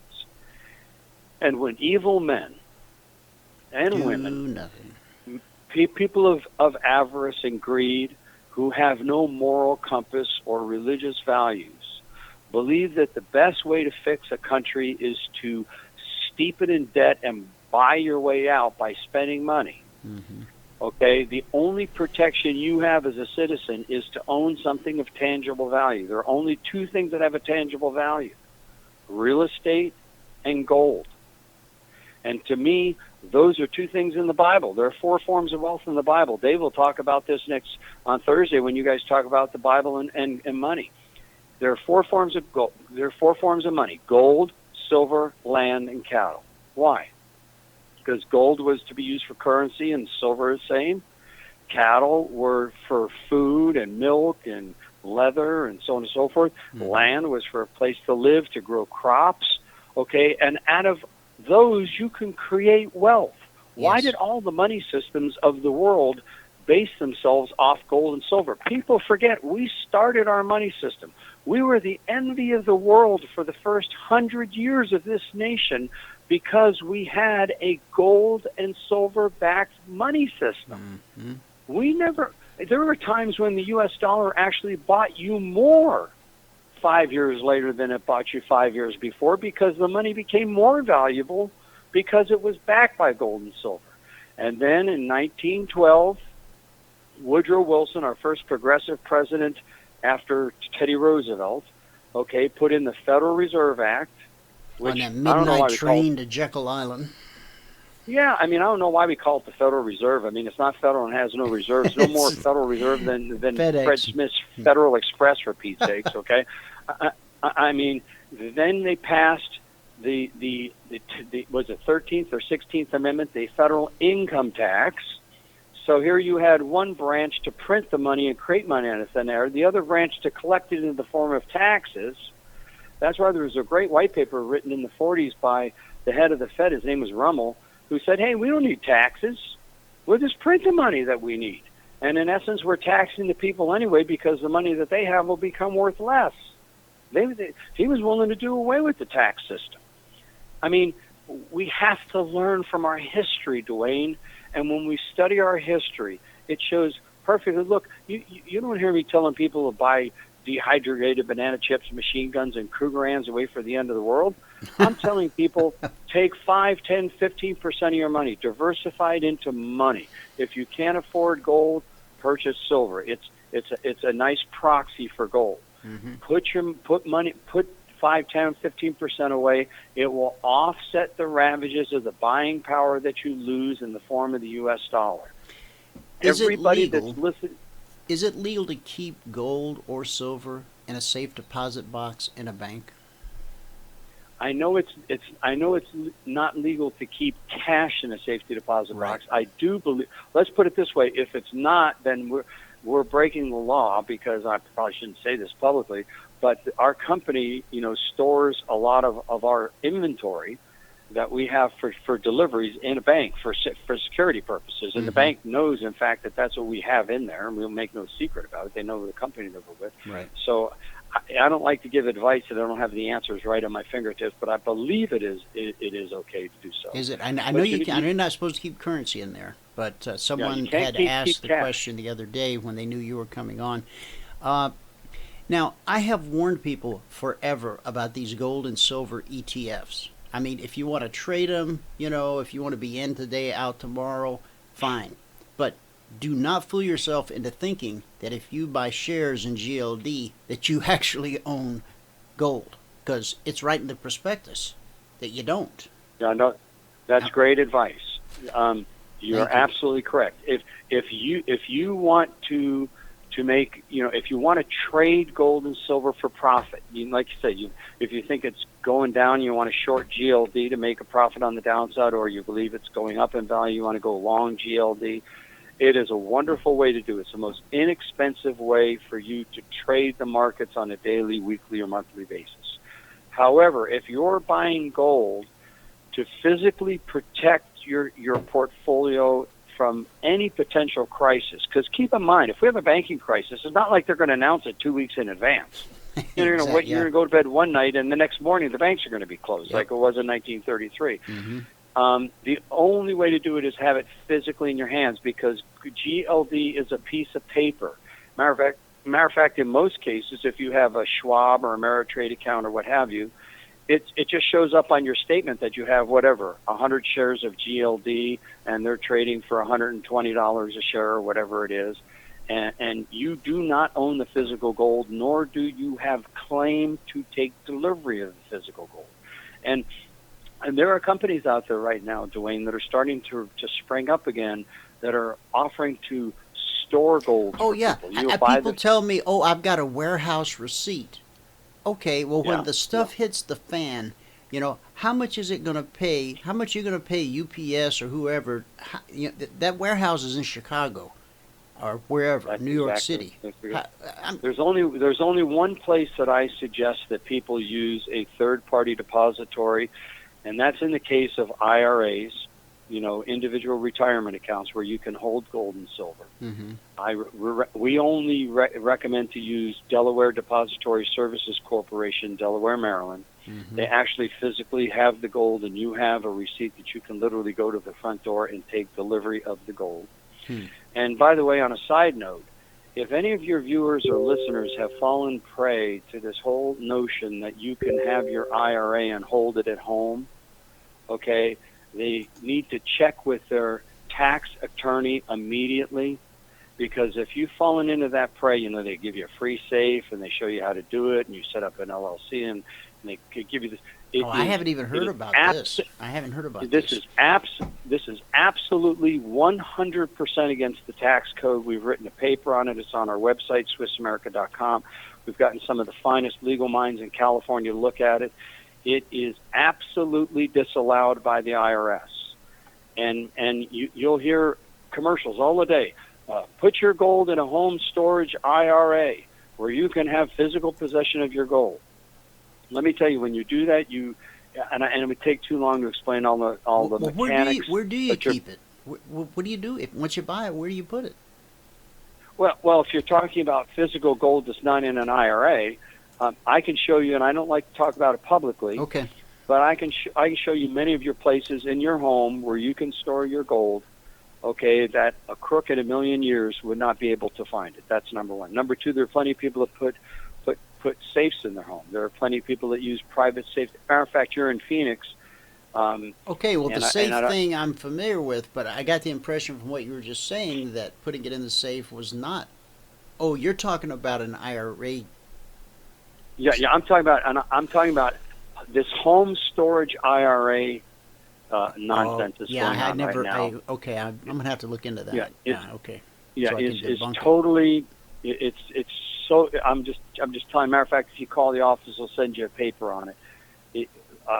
And it would take too long to get into it. But if you're asking, if you called the offices and you bought $1,000 worth of gold, and you took physical possession of it, you walked in the office and picked it up, or we shipped it to you 3 days later via U.S. mail. Okay. You can either put it in a safe in your home. I can show you places to store it in your home. A crook would never find it. You can take it to a private depository. We have a great one here in Phoenix called Mountain Vaults up on Cave Creek and Thunderbird. It's a private depository. It's all numbered accounts. You don't even give them your name. It's totally private, just like you have in Switzerland.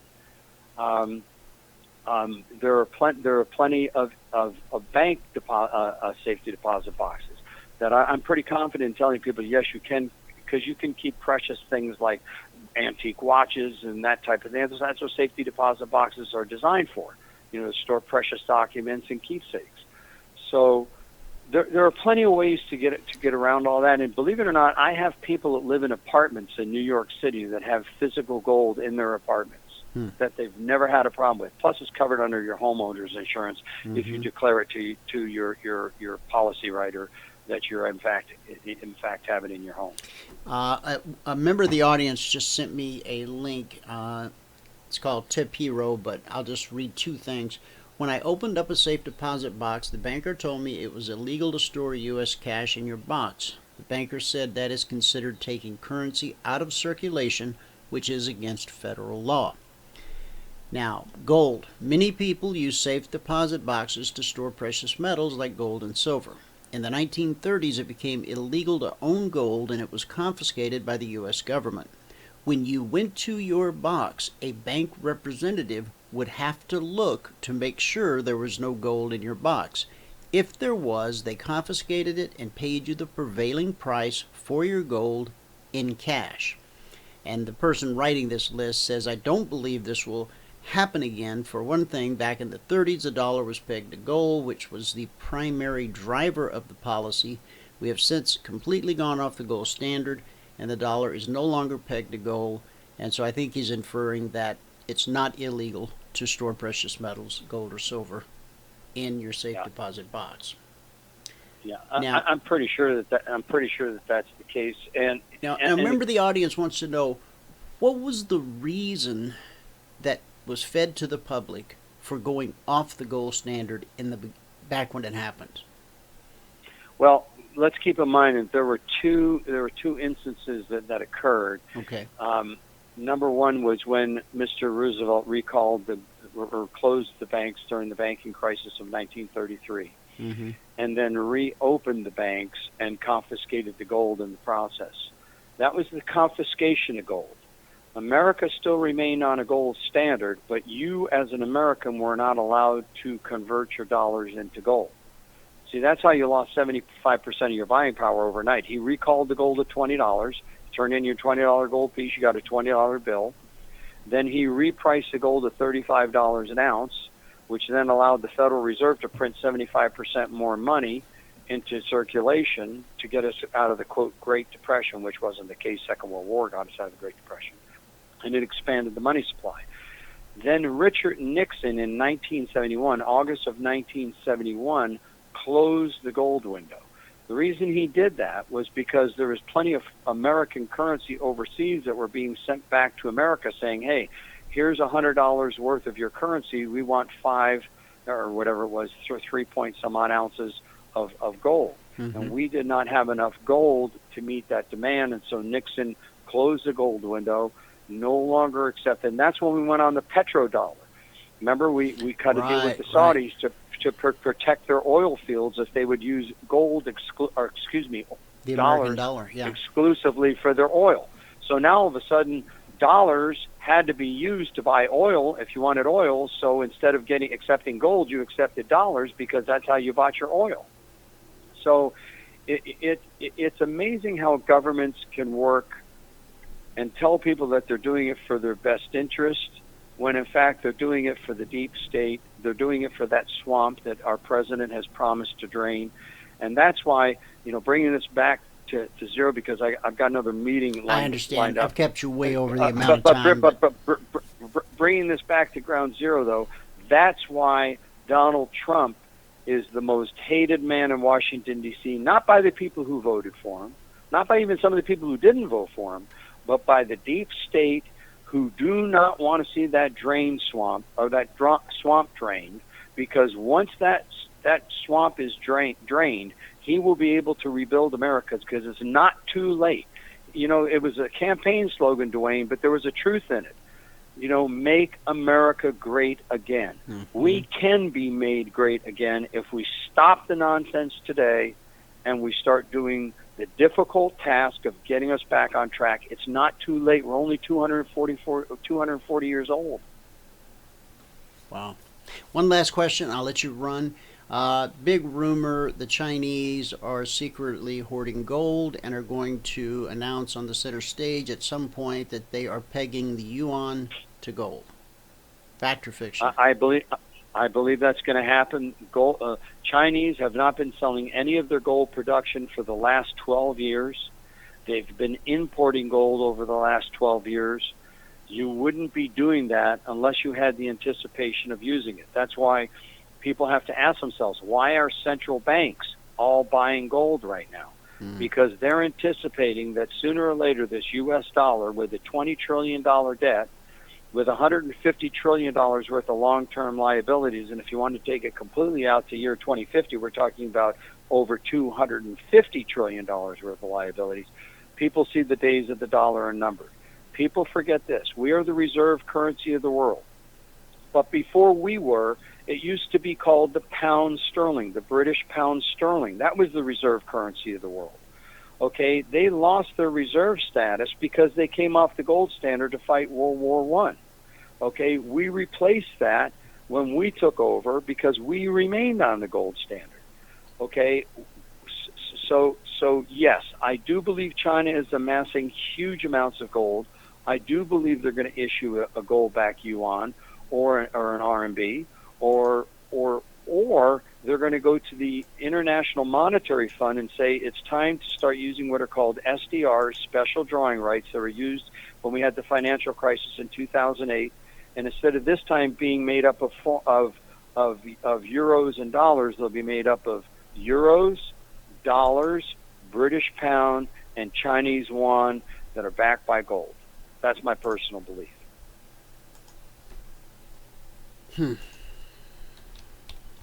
And hey, it was great being with you. Brother, I'm it was sorry so to good. have to say goodbye. But no, it was so good to It was so good to have you with us, and I am really looking forward to talking with David Bradshaw from ideafactory.net. Isn't that correct? myideafactory.net, right? Yeah, it's going to be terrific. Your listeners are not going to want to miss this Thursday's program, I can assure you. Okay, and folks, I want you to go and pay a visit to, look at my screen, SwissAmerica.com. Call 1-800-BUY-COIN, and give us that phone number one more time for the book. Yeah, it's 800-289-2646. 800-289-2646. Craig, always a pleasure. You're always welcome.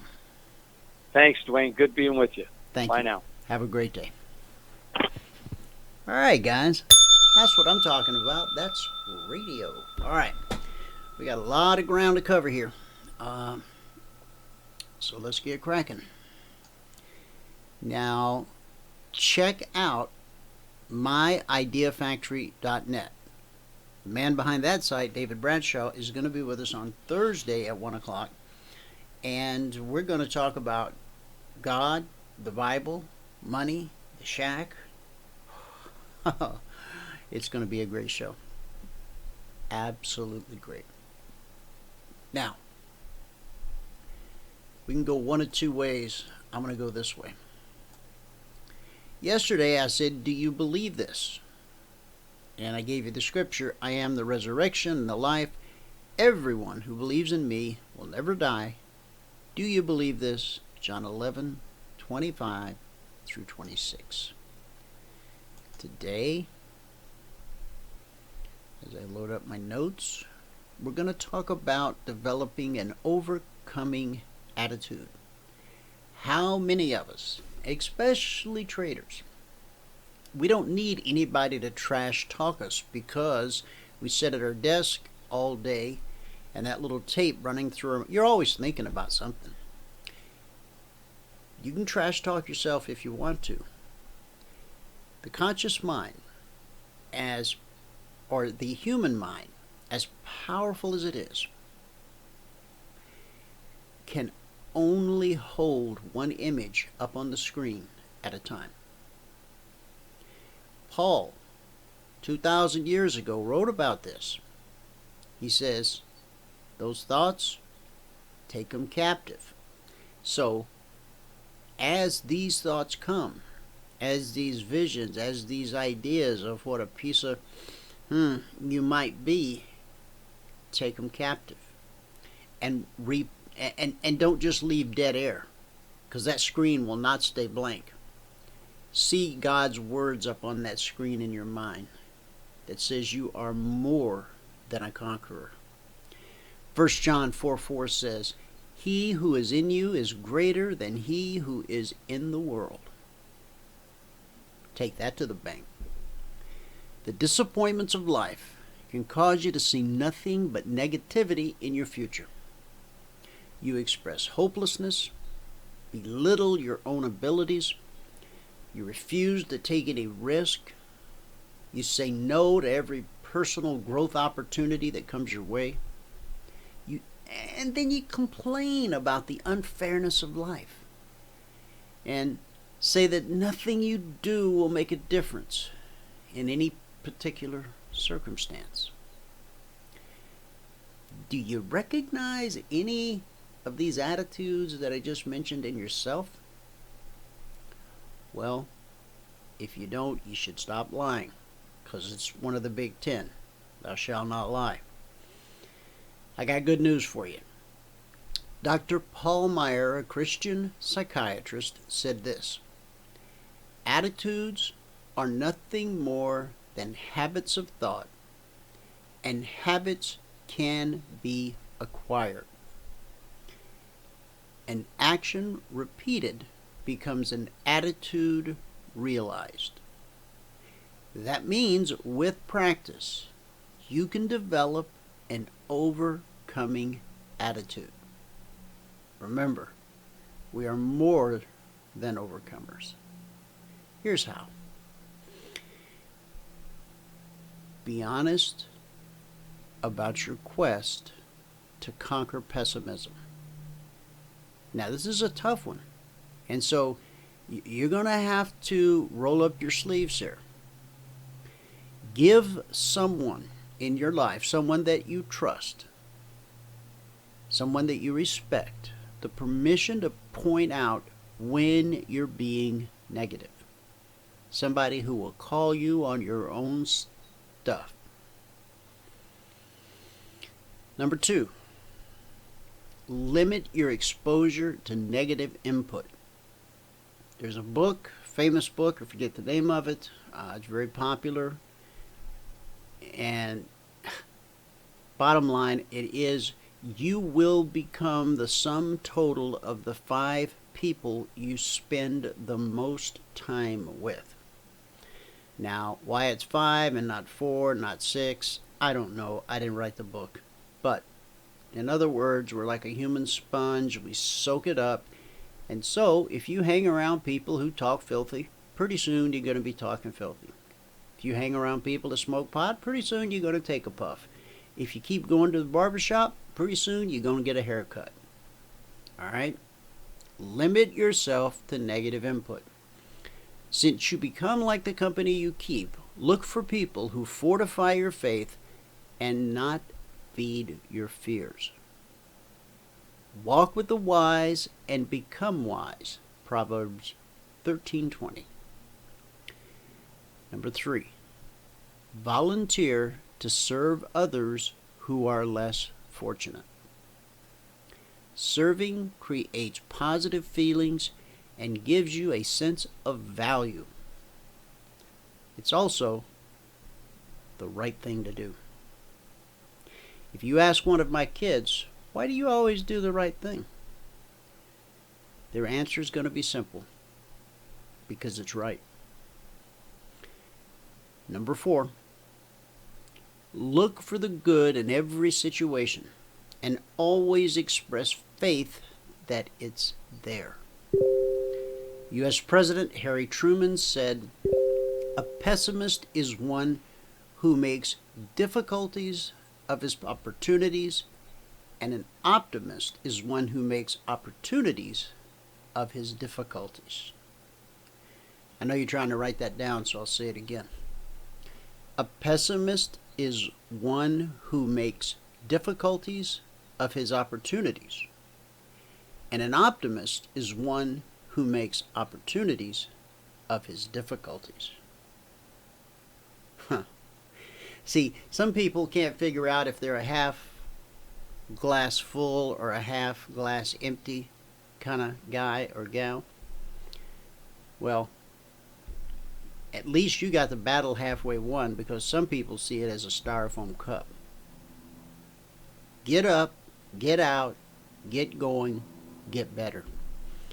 When you face a difficulty today, see it as an opportunity, because he who is in you is greater than he who is in the world. That's our good word for the day. Now, we're going to do something unprecedented on national radio. I'm going to take a quick break. Why? That's rather personal. And my co-host isn't here. So, 3 minutes, and we move on and get the concierge trade alerts done. As you can see, we had a whale of a night in the NASDAQ. Let's see how we did in all the other markets. 3 minutes. I'll be back.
All right, guys. I know that was probably a tad over 3 minutes, but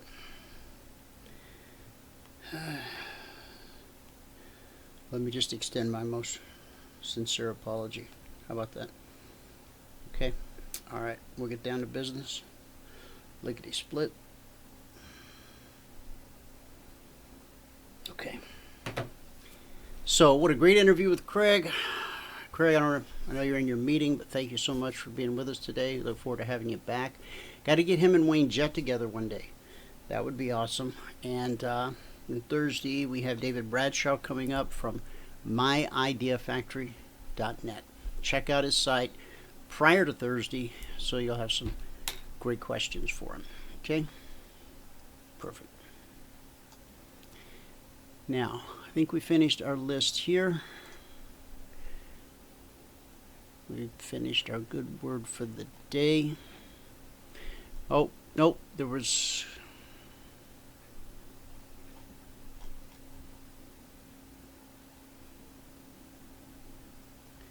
Oh yeah, one last little snippet of news. There's still a huge number of people running Windows XP, despite the risk of attacks like WannaCry. Net Applications, that's a company, stats show 7% of PCs are still running XP. I got news for you. If GoTo had not stopped allowing you to log in with XP, I'd still be running XP on the radio server. So it was such a stable operating system. I mean, they could have just left that the way it was forever and then continued to service it, support it, patch it. But, oh no. Hey, and listen to this. Windows 10S, you cannot change the default browser away from Bing. Sure, somebody will write a hack for that, but when they do, I'll let you know. Okay? All right. Let's dig into the S&P. Let me drag out a copy of last night's email so that all you screen shooters can take a screenshot. Okay. All right. There you go. That's the whole Monty. Went out at 8:25 p.m. Eastern, so we'll be using the 8:30 or 20:30 candle. That little thing that looks like a camera up on top of the GoTo, that's a camera. Snap. Okay. So we don't have to drag it out every time I go to a different market. On the S&P, we wanted to be buyers at 2403. Well, sometimes you get what you ask for. Can I get a dag nabbit? Thank you. Thank you very much.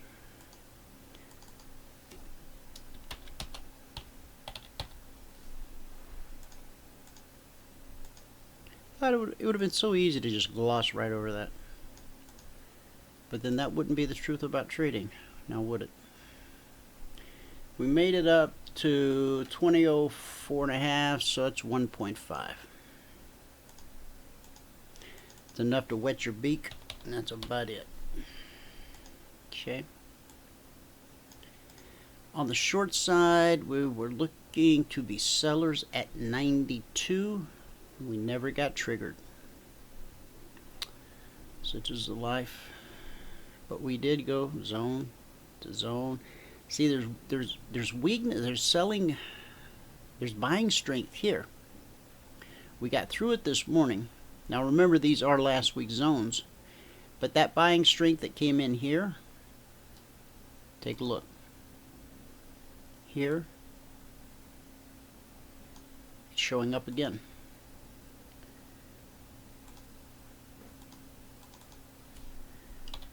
No short trigger. Okay. All right. Moving right along. The Dow 2030. Okay.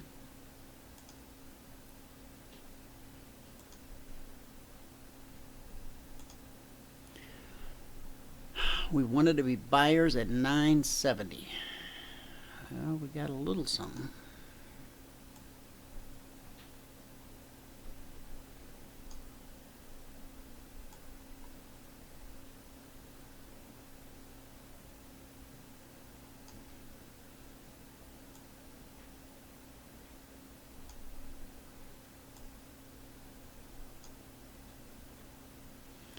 Buyer 2970.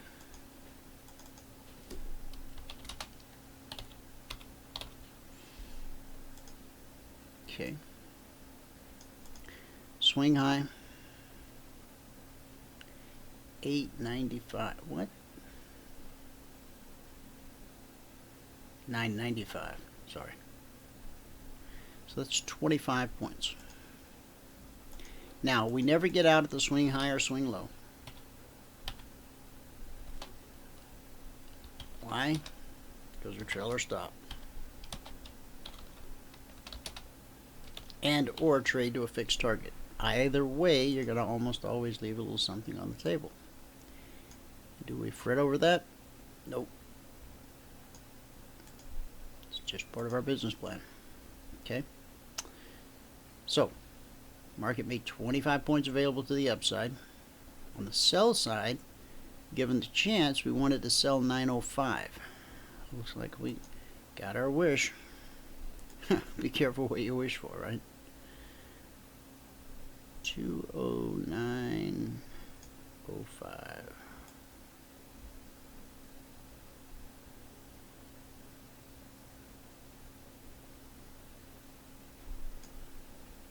Sell 209.05.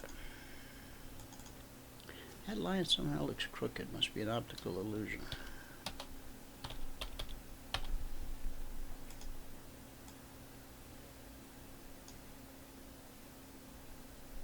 Nope, the line's straight.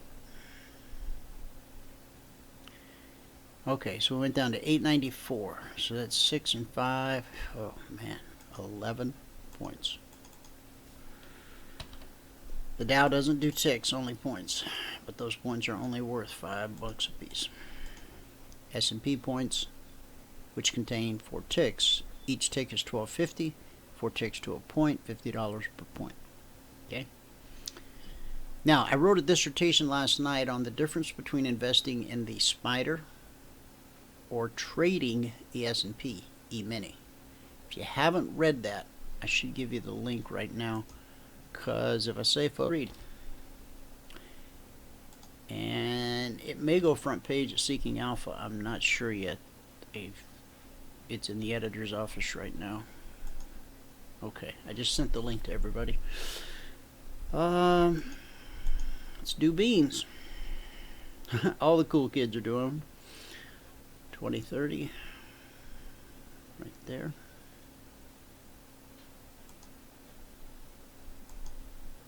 Okay. All right. On beans, we fancied buying 968. Oh, I didn't just do that, did I? Apparently I did.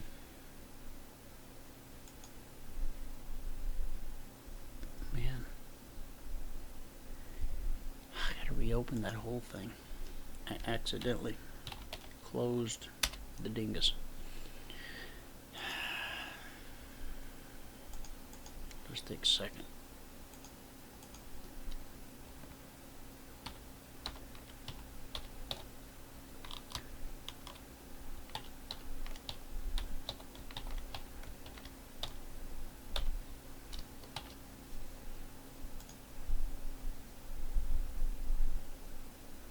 Come on, baby. Alright, now I'm going to drag it back out one more time just so you know I'm still dealing off the top of the deck. I hit that X by accident. Okay. Snap, snap, snap, snap. Alright. On soybeans, we're looking to be buyers at 968. How fortuitous of us. by 968.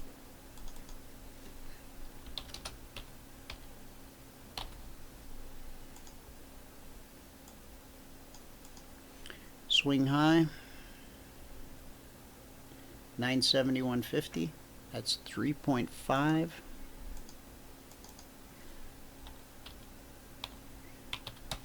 Times $50 per point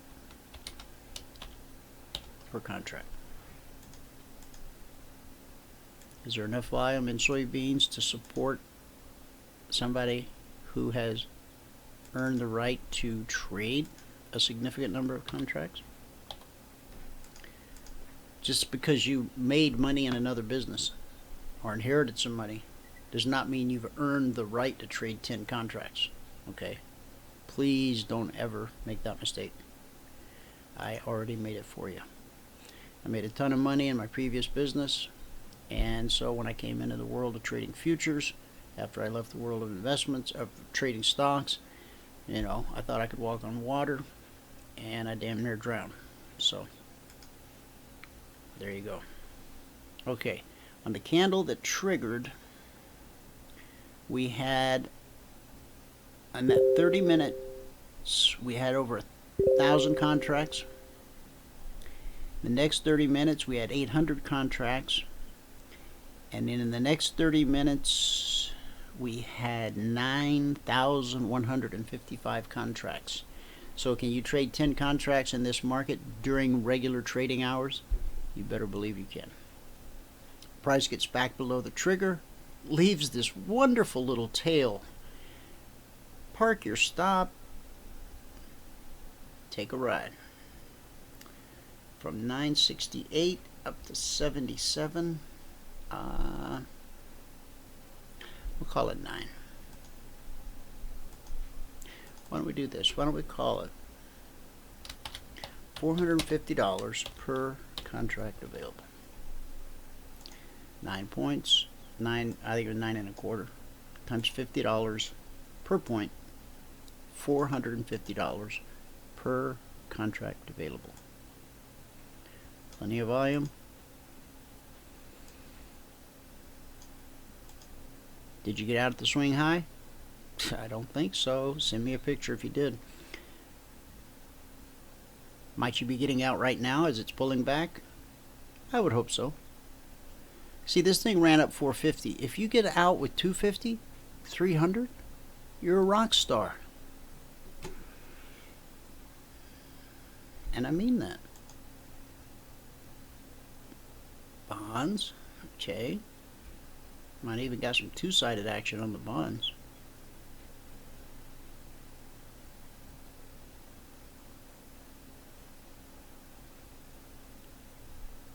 $20.30. Okay. On bonds, we wanted to be buyers at 151 1/4.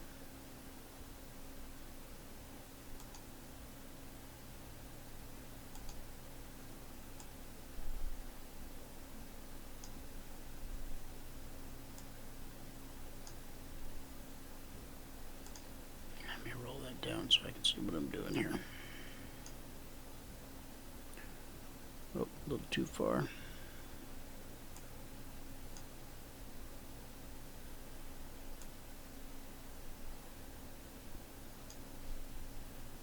$151 1/4.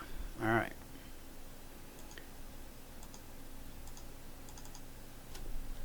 $151.25. Okay. Swing high. 152.03. There's 32 ticks to a point. So 7 plus 3, that's 10.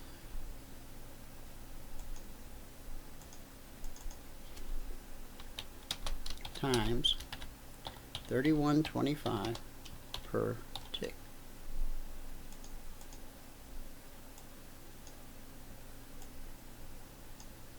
Okay.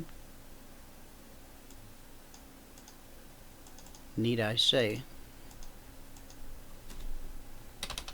per contract. Now, nice trade. I'm going to say the same thing I said yesterday. Bonds are not for beginners. Okay? Unless you've been specially trained, you know, or you have some sixth sense or some knack, or I don't know. There's so many other markets that, yes, $31.25 per tick is very attractive when you're on the right side of the trade. It's going your way, but when it's not going your way, it stacks up just as quick, if not quicker. All right. So on bonds, our email to you last night said to consider selling 151.04. 151.04.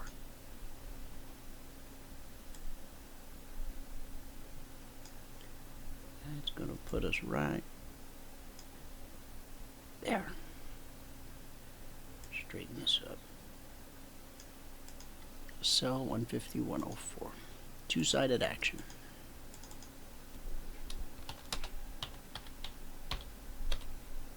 By the way, if you haven't taken a free trial of Mike Reed's newsletter, you should get after it.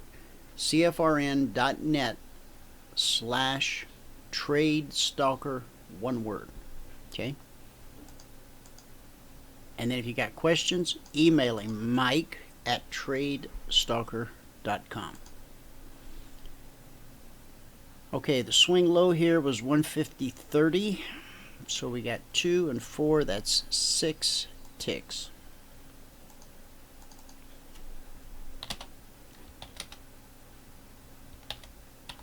$31.25 per tick per contract. So either side you caught, not too bad. Alright, we're going to jump over to gold. We're going to get rid of our indicators for now. And I was doing some training. No, that's not training. Well, that is. Let's scurry on down to where I want to be. I am where I want to be. I'm with you. It's either you or my wife or my kids. Actually, it's my wife, my kids, or you, in that order. Actually, it's God, my wife, my kids, then you. Sorry. Somebody's got to pay the last fiddle. All right. 2030. On gold, the email said, buy 1233.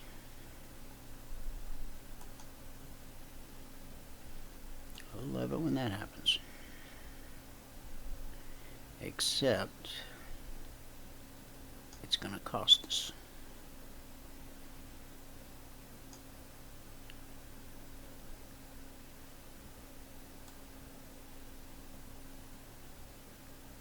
But that's okay. All comes out in the wash. Buy 1233.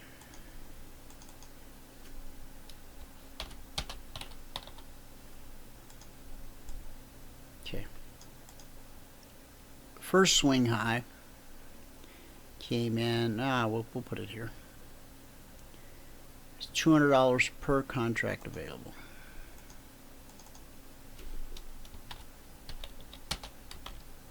Of course, you didn't get it all, but you could have got some of it.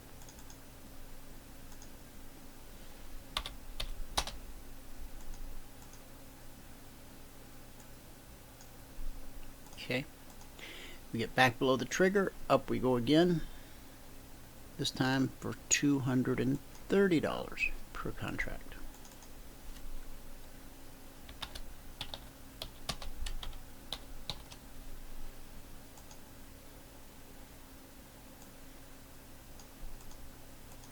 Okay, and this is the heartbreaker. We come back and we put in a swing low, 1 tick above the trigger. We needed to come down 2 more ticks. Now this proves that, well, I don't have to prove anything, but important prices and important areas are almost always tested. Now, if you have a little experience under your belt, when this thing misses it by 2 ticks and puts in a doji, you might be of the skill set that goes, that's good enough for me. But by the rules, it didn't qualify, which is a shame because it ran up to 39, which would be $600 per contract available. But that's not how it played out. NQ we already took care of. We had a 10-point run at 20 a point, and then we had a 14-point run at 20 a point.